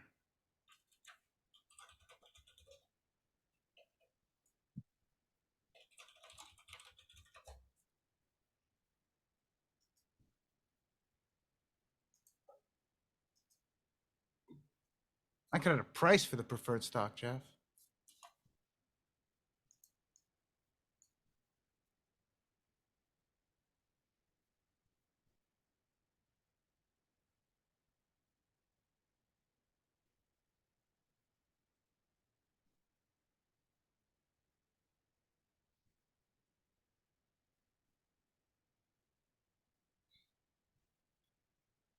Oh, we got one pulling ahead.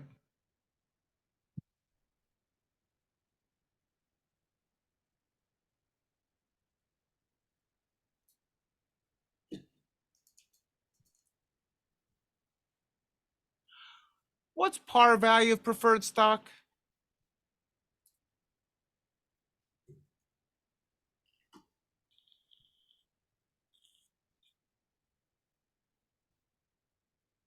What's the par value of this preferred stock? Anybody? Got a bunch of people in class. Jeff and I know this. We're not asking you to. 100? Yeah, There we go. Preferred stock's 100. 7.7% of 100 is what? $77. You may want to check your calculator. Not a problem. This is why we want to make sure we check it now. If this said bond, different story. Percent of 100?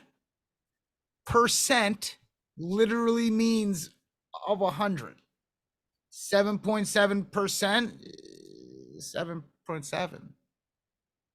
It literally means of 100. That's why if you want to do a bond, because a bond's 1,000, that's 10 hundreds, right? That's an extra 0, it's an extra 10. That's why you got to multiply it by 10. If you don't, you're doing a preferred stock, you're doing 100, just multiply it by 10. If there was a bond, that would pay 77 a year. 30, what, 38.50? 38.50 every 6 months. Yeah. The The preferred other stock. thing, Leslie, you knew the par value was $100. So think I'm about sorry, that. Jeff. Jeff, I knew it was 770. I just got excited, I guess. Well, I And would it's, be Leslie, just so we're clear, if Yes, you sir. gave me if I gave you $100 and at the end of the year you gave me 77 extra dollars, I would be excited too. I'm just saying.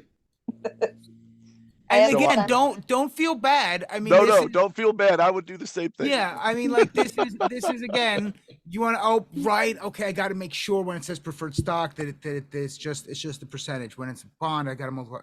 Like making that little note, just now is when we want to trip, so that when it actually matters, we won't.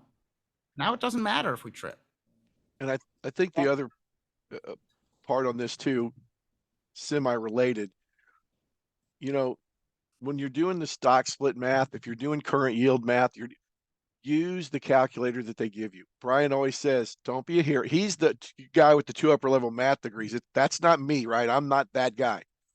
So guys, when you're presented with these questions, even though it looks like simple math or easy, I can do it in my head, use the calculator. Brian says, don't be a hero. Use the calculator because you don't want to miss, because when you're in the crunch of the exam, it's an easy mistake to make and you might not catch it, right? And then now we know the answer, but we missed it.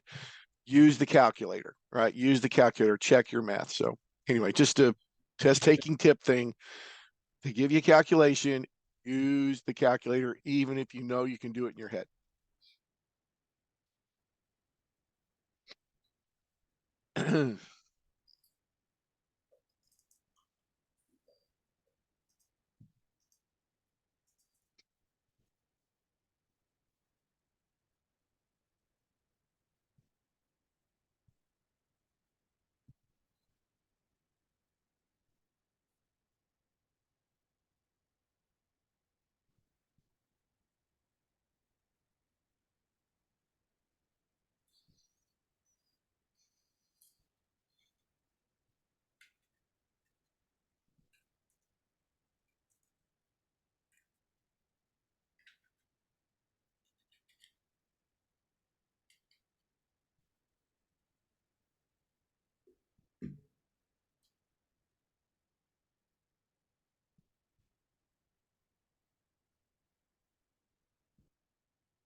This one's definitely a little tricky.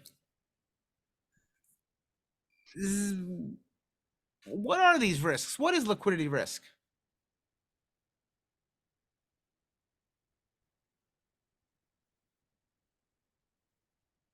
Anybody? What is liquidity risk?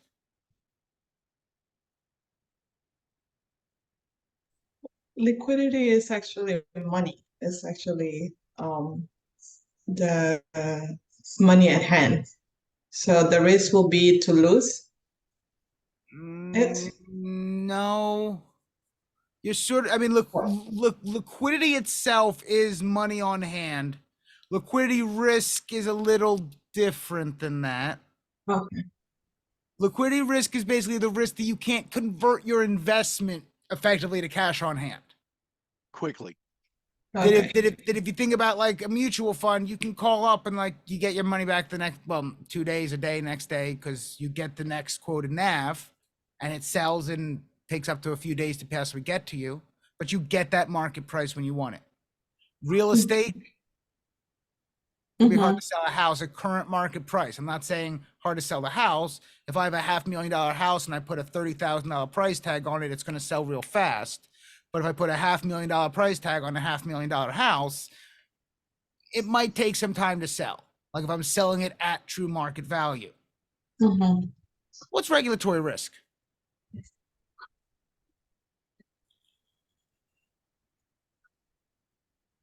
has to do with the government from another country? Laws, No, not really another Not country. necessarily from another country, like that laws? changes in laws and No. regulations. Oh, well, be careful with saying laws and regulations. No? Okay. It's not Regulation. laws and regulations. Regulations then along. It's the changes in regulations, rules changing. Or rule Rule. change? Laws require legislation. That's legislative risk. Okay, okay. What's exchange risk? Money, Be exchange more of money? Or that, I think you're right. You're just missing some words that I need to hear. What kind of money? The foreign money, The foreign exchange rate change. foreign exchange, yes. That's Yeah. true. What's taxability risk? The increase of decrease of taxes. How do taxes change? Aren't tax normally like, I don't know, laws? Well, because we don't know what is the tax exchange rate, we don't know the taxability, taxes. The taxability of Taxability is actually a real risk. There are 100 other risks that you never need to know about. Taxability is very high on that list that you never will need to know about, other than it's not the right answer. It looks good. It looks like the risk that taxes change. That's what it looks like. So I would say 1 on 3, The 8. problem, hold on, the problem with taxability risk, taxes require a law to change. If you're worried about changes in laws, that's legislative risk. Rules are regulatory, laws are legislative. That's why you don't want to combine them. Mhm. Taxability risk is the risk that a municipal bond will lose its tax exempt status. I've never actually found an example of that happening, but it's a possibility, I guess. It's not the right answer. It looks like the risk of taxes. That's not what it is. If you're looking for the risk of taxes changing, you're looking for legislative risk. Basically, if you see it on the real exam, that's never going to be the right answer. Well, if that's not the right answer, we're down to 2 choices. Can't be 4. Pretty sure it's exchange. I mean, we're dealing with US based exporter and foreign countries, and yeah, probably exchange rate's important. But do we think liquidity or rules are more important? And again, specifically US based exporter. Because if this was like anybody else, they wouldn't have to worry about it as much. Like this is specifically for an exporter, not like what everybody is worrying about.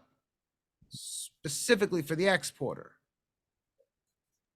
Liquidity. Wouldn't that be for everybody? Oh, okay. Then I mean, wouldn't that be more for, I mean, this is where it can be tough. This is not a definitive right answer. Liquidity is a risk, but yeah.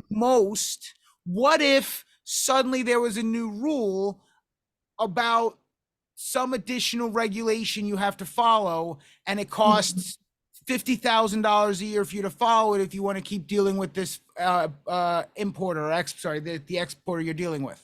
Sorry, the importer you're dealing with. You need to start paying additional I don't even know what kind of fees they could be. Okay.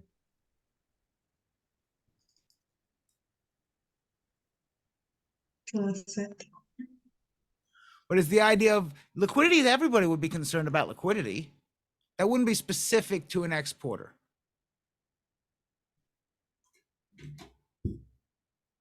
If I were you guys, I'd write down those risks and look them up. Anything that you're weak on, not clear on, right? That's what you want to take And away again, from this. taxability is going to be the wrong risk. You do not need to know what I said the definition of taxability risk was. It's not going to be tested. It is on the list of risks you do not ever need to know about. It is a distractor, and that is all it will ever be.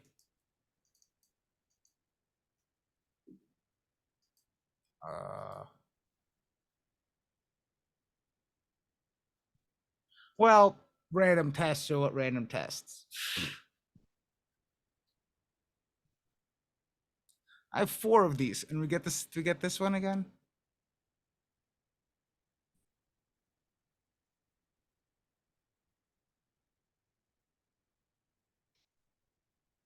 Oh yeah, the answer choices do move around as well each time.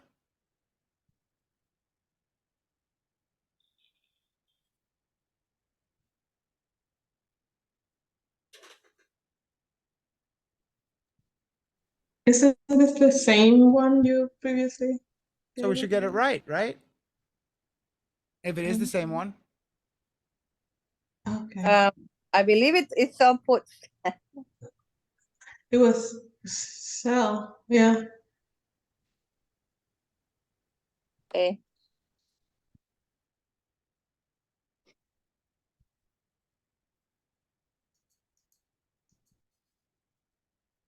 Poll results disagree. We want to generate income, right? Nope, not too fast, too fast. Yeah, it was D last time. I randomized the ABCD. We're selling. The idea of covered calls by owning the stock, being long the stock, writing covered calls to make money.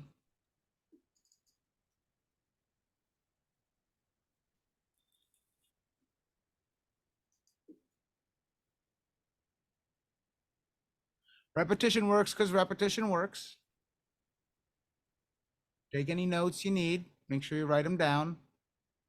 Income, if you're long, you want to write calls. Income, if you're short, you want to write puts. Income, you want to write. Profit or protect, you would want to buy. If again, the client is in a very profitable short position and wants to protect that, you would be buying an option.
We got no real questions here.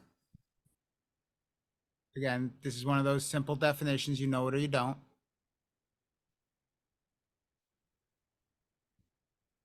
If you don't know what selling dividends are, I'd write that down. Breakpoint scale. Definitely write that down. How did I miss 2 of them? What did you miss?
Repetition works, I guess, because repetition works.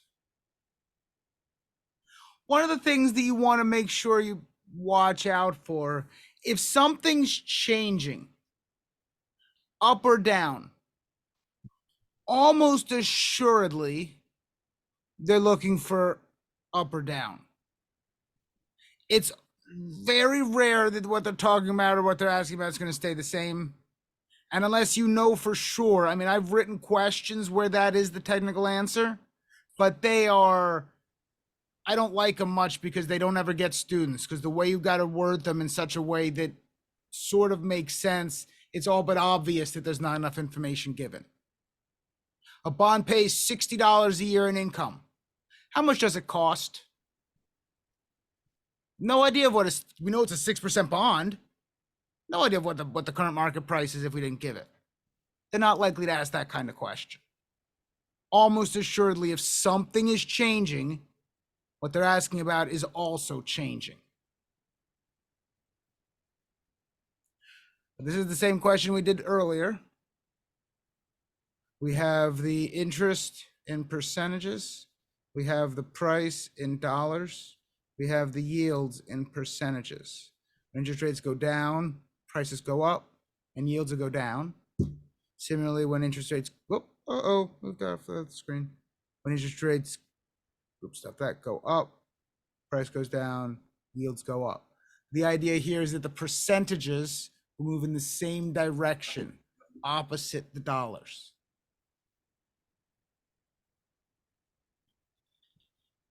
Questions here? So the answer would be D Oh, I forgot this. No. The or answer is A. A. It increases. Okay, Actually, I think the other one I may have done both were decreasing. okay. I was just wondering because I got it right. Okay, thank you. But make sure you check what they're asking for. They're not asking for prices here. That's what I think Kaplan does a lot of. Just prices.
This is one that can get a little tricky.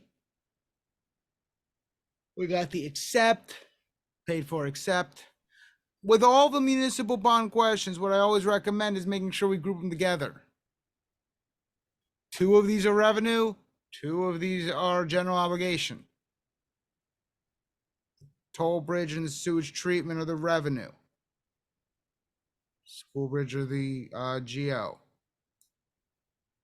Again, even if we don't really remember them or what they are, sort of has to be, or what's the other one? It's got to be one of them.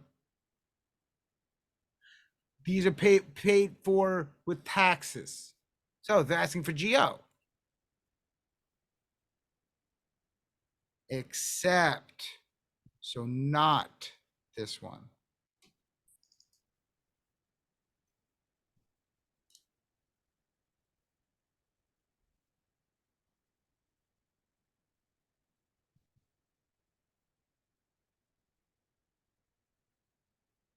Questions?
This is when I talk about the multi-step. This is the all but definition of what I look at or what I'm talking about. We have a zero coupon. We have a zero coupon. We have a 8% 20-year, 8% 20-year. We have maturing in 10 years, maturing in 10 years. We have 6 months, 6 months. Red or pink, green or blue. I do have all 4 of those questions in here.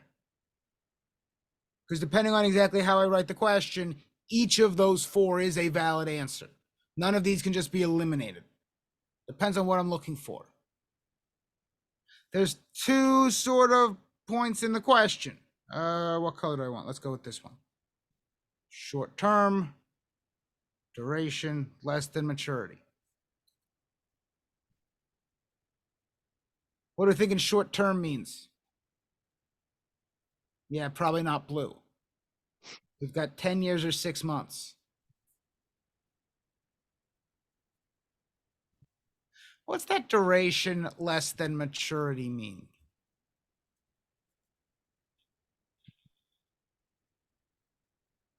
What is duration? Time. Yeah, what does it mean in regard to bonds?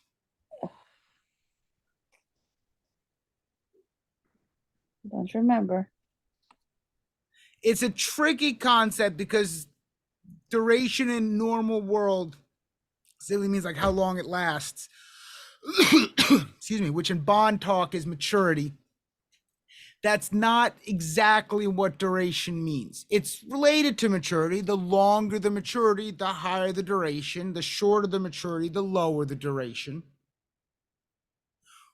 Duration measures how much the bond is going to be affected when interest rates change. The higher the duration, the more it's going to be affected. That means if interest rates go up, higher duration bonds are going to go down more. If interest rates go down, higher duration bonds are going to go up more. It's how much they're affected. One of the things you need to know, we go through when we talk about zeros, a zero's bond duration is equal to its maturity. What that duration less than maturity means, we're not talking about a zero. It's got to be a coupon bond. Coupon bonds have a duration less than their maturity. If you only knew one of those, well, it's still you get half of them. Flip the coin and move on. If you knew it had to be, if you knew it had to be, what do we get down to? If you knew it had to be green, well, flip the coin and move on. Don't spend 5 minutes trying to figure out the other half here. You don't have that kind of time on this test.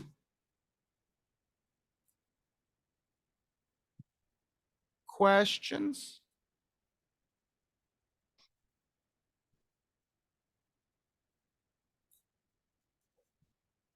That is the end of what we were going to be doing.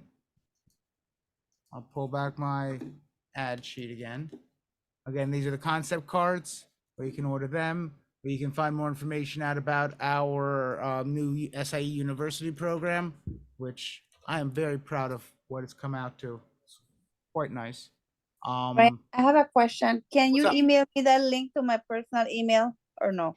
If you can send me an email, I can. It's tough for me to like write down everyone's email now, but if you send me an email asking for it. But you Okay, can can also, I- you should be able to click on the chat and then you can just bookmark it. Leslie, I put it in our team chat. Oh, you did? Okay. Oh, that works too. Okay, so I can go on there? Yep. Well, Okay. Yes. All right, thank you. and you can take a look at what it is. It's got all of the sort of on that page. If you scroll down, you'll see like the complete course and like everything that's in it and where and No, any this other. this class of that you're mentioning is more like when you're ready to test, am I right? Or you can still No, have the study. that we actually did forget about that. We actually are just starting on the Christmas Eve. We are it's stuff SIE. We're doing a stuff to know before you go for the SIE. That's us going through a much shorter lecture than our full classes, trying to basically cover a little bit of everything that you were the most likely to see. Where basically, if you're taking that and you're going through and going, yep, I know this, yeah, I know that, yep, I'm good with that. Oh, and you let me write that down. And basically, there's only a few things that you need to write down and look up. You're basically pretty good. Look those things up and then go test. If there's a bunch of stuff that's like, hey, I don't know most of this, you probably want to keep studying, maybe join one of our other classes. But the first one we're doing on December 23rd is going to be completely free, so you can send that to everybody. Afterwards, we're expecting, I think we're going to charge $50 for it each month, but it's going to be included in all of our paid SIE programs.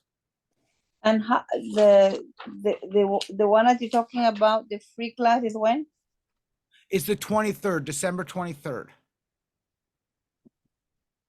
December 23rd.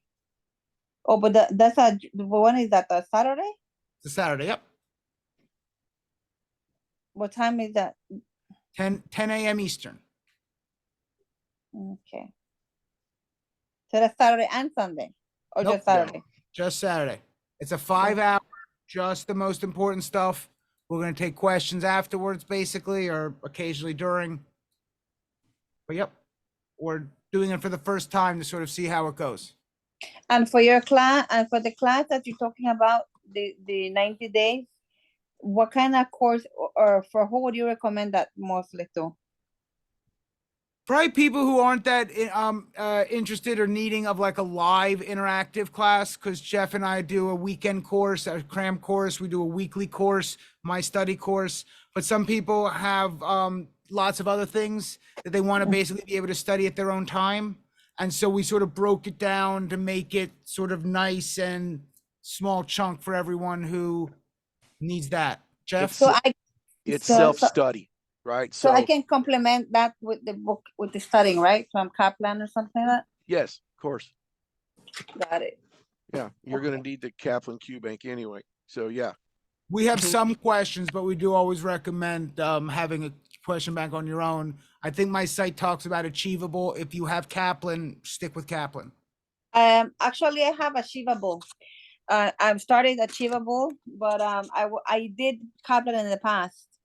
But I think I'm gonna stick with Achievable. I started yesterday with Achievable. Well, I already started with one, but Achievable's good, and Kaplan's new interface is I'm not a fan.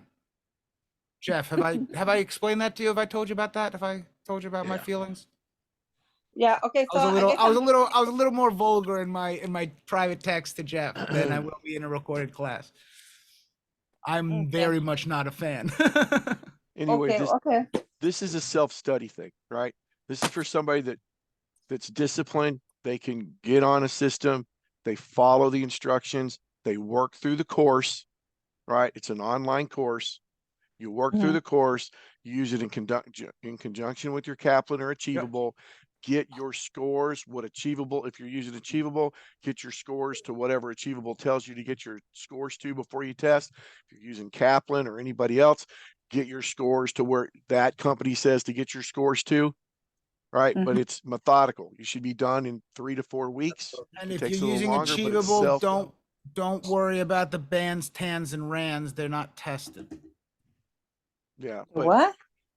yeah, don't confuse people. Okay. No, I mean it's Follow it's the like study course that we talk about, and right. And No, then I think I saw those before. You're talking about. they're not tested.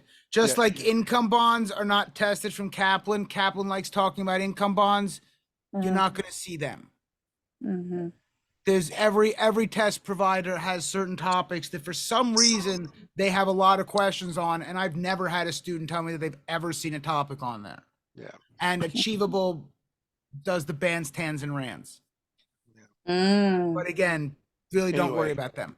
Yeah. Don't worry Just about them. Okay. get your scores where they're supposed to. If Achievable says score this before you go test, score that. If Kaplan says score this before you go test, score that. In the university program, I have a written out document of additional terms. I explain what they are in there because technically they are on the outline for the SIE. But again, I've never had someone tell me, Jeff has never had someone tell them. We've had 2,000 plus people pass the SIE. Many more have taken the exam and have let us know what they've seen, and we've helped them then become one of the ones that passed. So we've had a lot more than 2,000 tests being seen by those students. No one's ever said they've seen bands, TANs, and RANs or income bonds or specific nitty gritty detail about DPPs. Kaplan loves their oil and gas DP. How do the credits transfer to? You're never going to see that on the real exam. You need to know what a DPP is, but not about real estate DPPs or oil and gas or leasing and lending DPPs. Okay, well, thank you for the info. Appreciate it. You're welcome. Any other questions, anybody? Just to say thank you both of you for the class that you gave us. Thank you You're very much. welcome. Hey, Brian, can you bring the people up so I can see them instead of I was the, going to say this, all right, here we go. So I can see who's this over here. class should be up in a couple of days. I will try and send the email out to everybody, but if you check the same, and I'll put that one in the chat too. Oh, where'd it go? The same page where you registered, the tsg.mx/Q group, the replays are going to be up there. So it should be up by this weekend. I likely will be trying to send the email out Thursday or Friday once I can get around to processing the video and hooking the links up. But you can always check back there. It'll be up by this weekend. We got another I've- one on the 30th as well. So when you hit that, I've been having some issues lately when I send my mass emails to everybody, letting them know about the replay, where I get a lot of bounce backs, primarily from Gmail. So if you have a Gmail account and you don't get the email, I am sorry. Just check that website and you'll find them there. Got it. because you'll have the recordings up whenever Yep. they go up. All right. Well, guys, if you think you need more help, if you like this kind of stuff, like I said, we're here to help. We've got classes, we got all kinds of stuff to help you guys get through, and not just get through, but get through in a relatively short period of time. This is not something that we should be screwing around with for 2, 3, 6, 4, 8 5. months. And again, take this in the spirit that it's given. I know everybody's got crazy schedules, and I know life happens. Trust me. Right? Life happens. That's why we give the 3 months, because you should, I always tell people 4, 5 to 8 weeks, depending. Most people 4 to 5 weeks if you really work at it. Some people have a family, they've got other things, they can't do quite that much time. So doing it over 6, 8 weeks, you don't want to be spending 6 months doing this. But the idea is 5 to 8 weeks. Worst case, something comes up, we give you an extra month in there, sort of worst case kind of thing. Yeah. But you don't want to be spending months and months and months studying. It's just wasting time. You want to 30 get to out in the field 45 and days use if the you're license. doing 2 hours a day. Following, here's your simple plan, right? You got to have commitment, right? So your commitment is minimum 2 hours a day, right? Is the idea mentally, right? Now, some days you're going to do 45 minutes. You got to do something every day, but you got to have your commitment. Then you got to have consistency, right? Then you have to have structure, right? Some kind of plan, some kind of thing to work through. That's why the study course is really good, because it gives you structure. Kaplan Study Calendar gives you structure, right? And you can work through it. And then I have one question. Go ahead.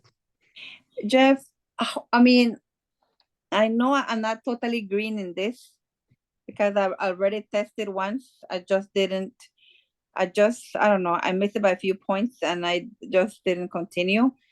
But I do need I'm pretty much gonna start from scratch. Okay. I have a goal of trying to do this. Hopefully I can do this within 3 months, all of it. My question is this: how possible would it be if I were to apply myself to do at least 2 hours a day? Like I had someone talk to us. Well, I think it was this morning, Jeff, where he said that his agent was working the two, maybe 3 hours a day, depending. Like on the weekends, they may have had more time to put in. And I think they got 663. What they say, SIE 6 and 63 in 7 weeks. Sure. All this is possible. We looking at it again. If you're doing the 2+ hours a day, may not be exactly 2 hours. There may be some days that are 3 hours, some days that are an hour, hour and a half, but basically 2 to 3 hours every day. The SAE should take you 3 to 5 weeks. The 6 should take you 2 to 3 weeks. The 63 should take you 1 to 3 weeks. Sure. What if I But told again, you? not everyone can do 2 to 3 hours a day because of other commitments and. Yeah. Well, But what yeah, if I? 3 months is definitely doable. I don't want to say easy. It's definitely All right. doable. So what if I told you for $250, we have you done in 45 days if you're committed to doing 2 hours a day for 45 days? Brian and I'll hand walk you through. You have access to all our classes, our question and answer sessions, cell phone number. You call us directly, right? So it's a commitment thing, right? You want to get done in a quick way, I do. but you've got to be committed, because if not, you're going to throw money at me and Brian.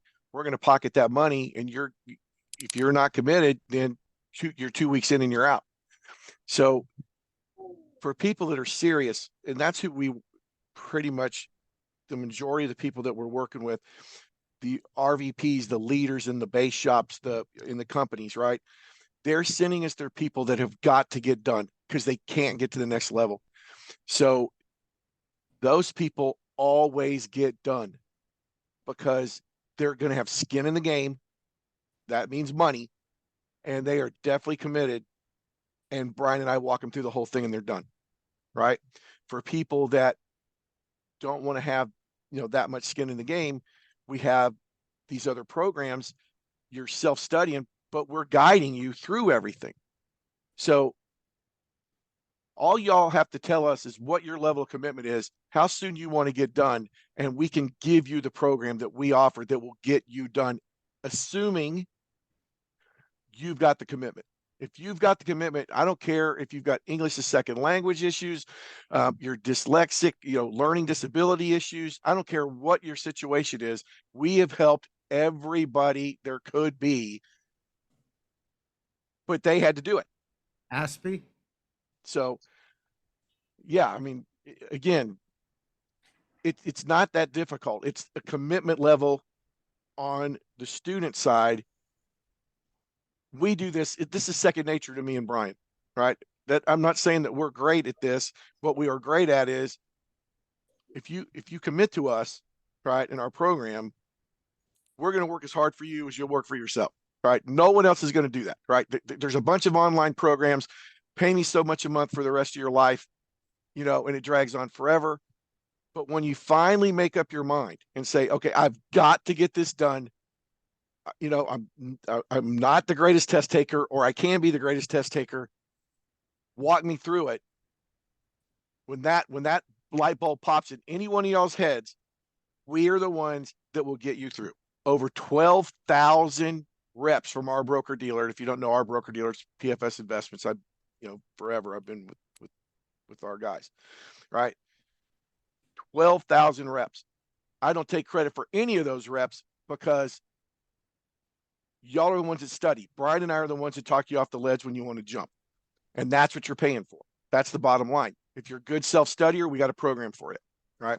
So anyway, I'm preaching now, but if you want to find out about some of these elite programs that we have where you pay us a fee and we're with you till you're done within 60 days, let us know.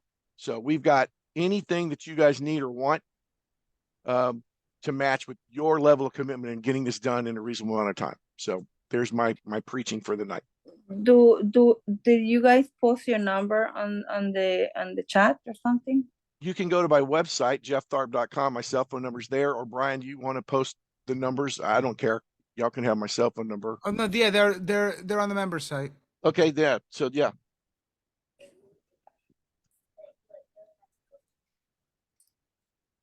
Yeah. So if y'all want to talk about that individually, call or text us. And we will tell you what plan. Brian, if you talk to Brian will say, you know what? Based on your personal situation, this new SIE university course is just right for you. He might say his 6-week study course is just right for you. 2-day cram course with the videos might be right for somebody. SIE elite program that's where we're hand walking you freaking through the landmines and the minefield to pass the test. Just depends on level of commitment. But if you want to get it done, we are the ones that will get you done. Hands on, get you done. So go to our Instagram and look at all the past notices. I sent in the chat, I put out a help email, which emails both of us. Yeah, there you go. Do that, reach out, and then we can. Again, this is for anybody that's interested. If you have any questions, we're here to help. Well, thank you very much. Good night. Good night. Good We'll night, see you. everybody. Push my last button. All right, here we go. It's not working, Jeff. It's not working. All right, then we'll just wave and say goodbye. Bye, everybody. See you later.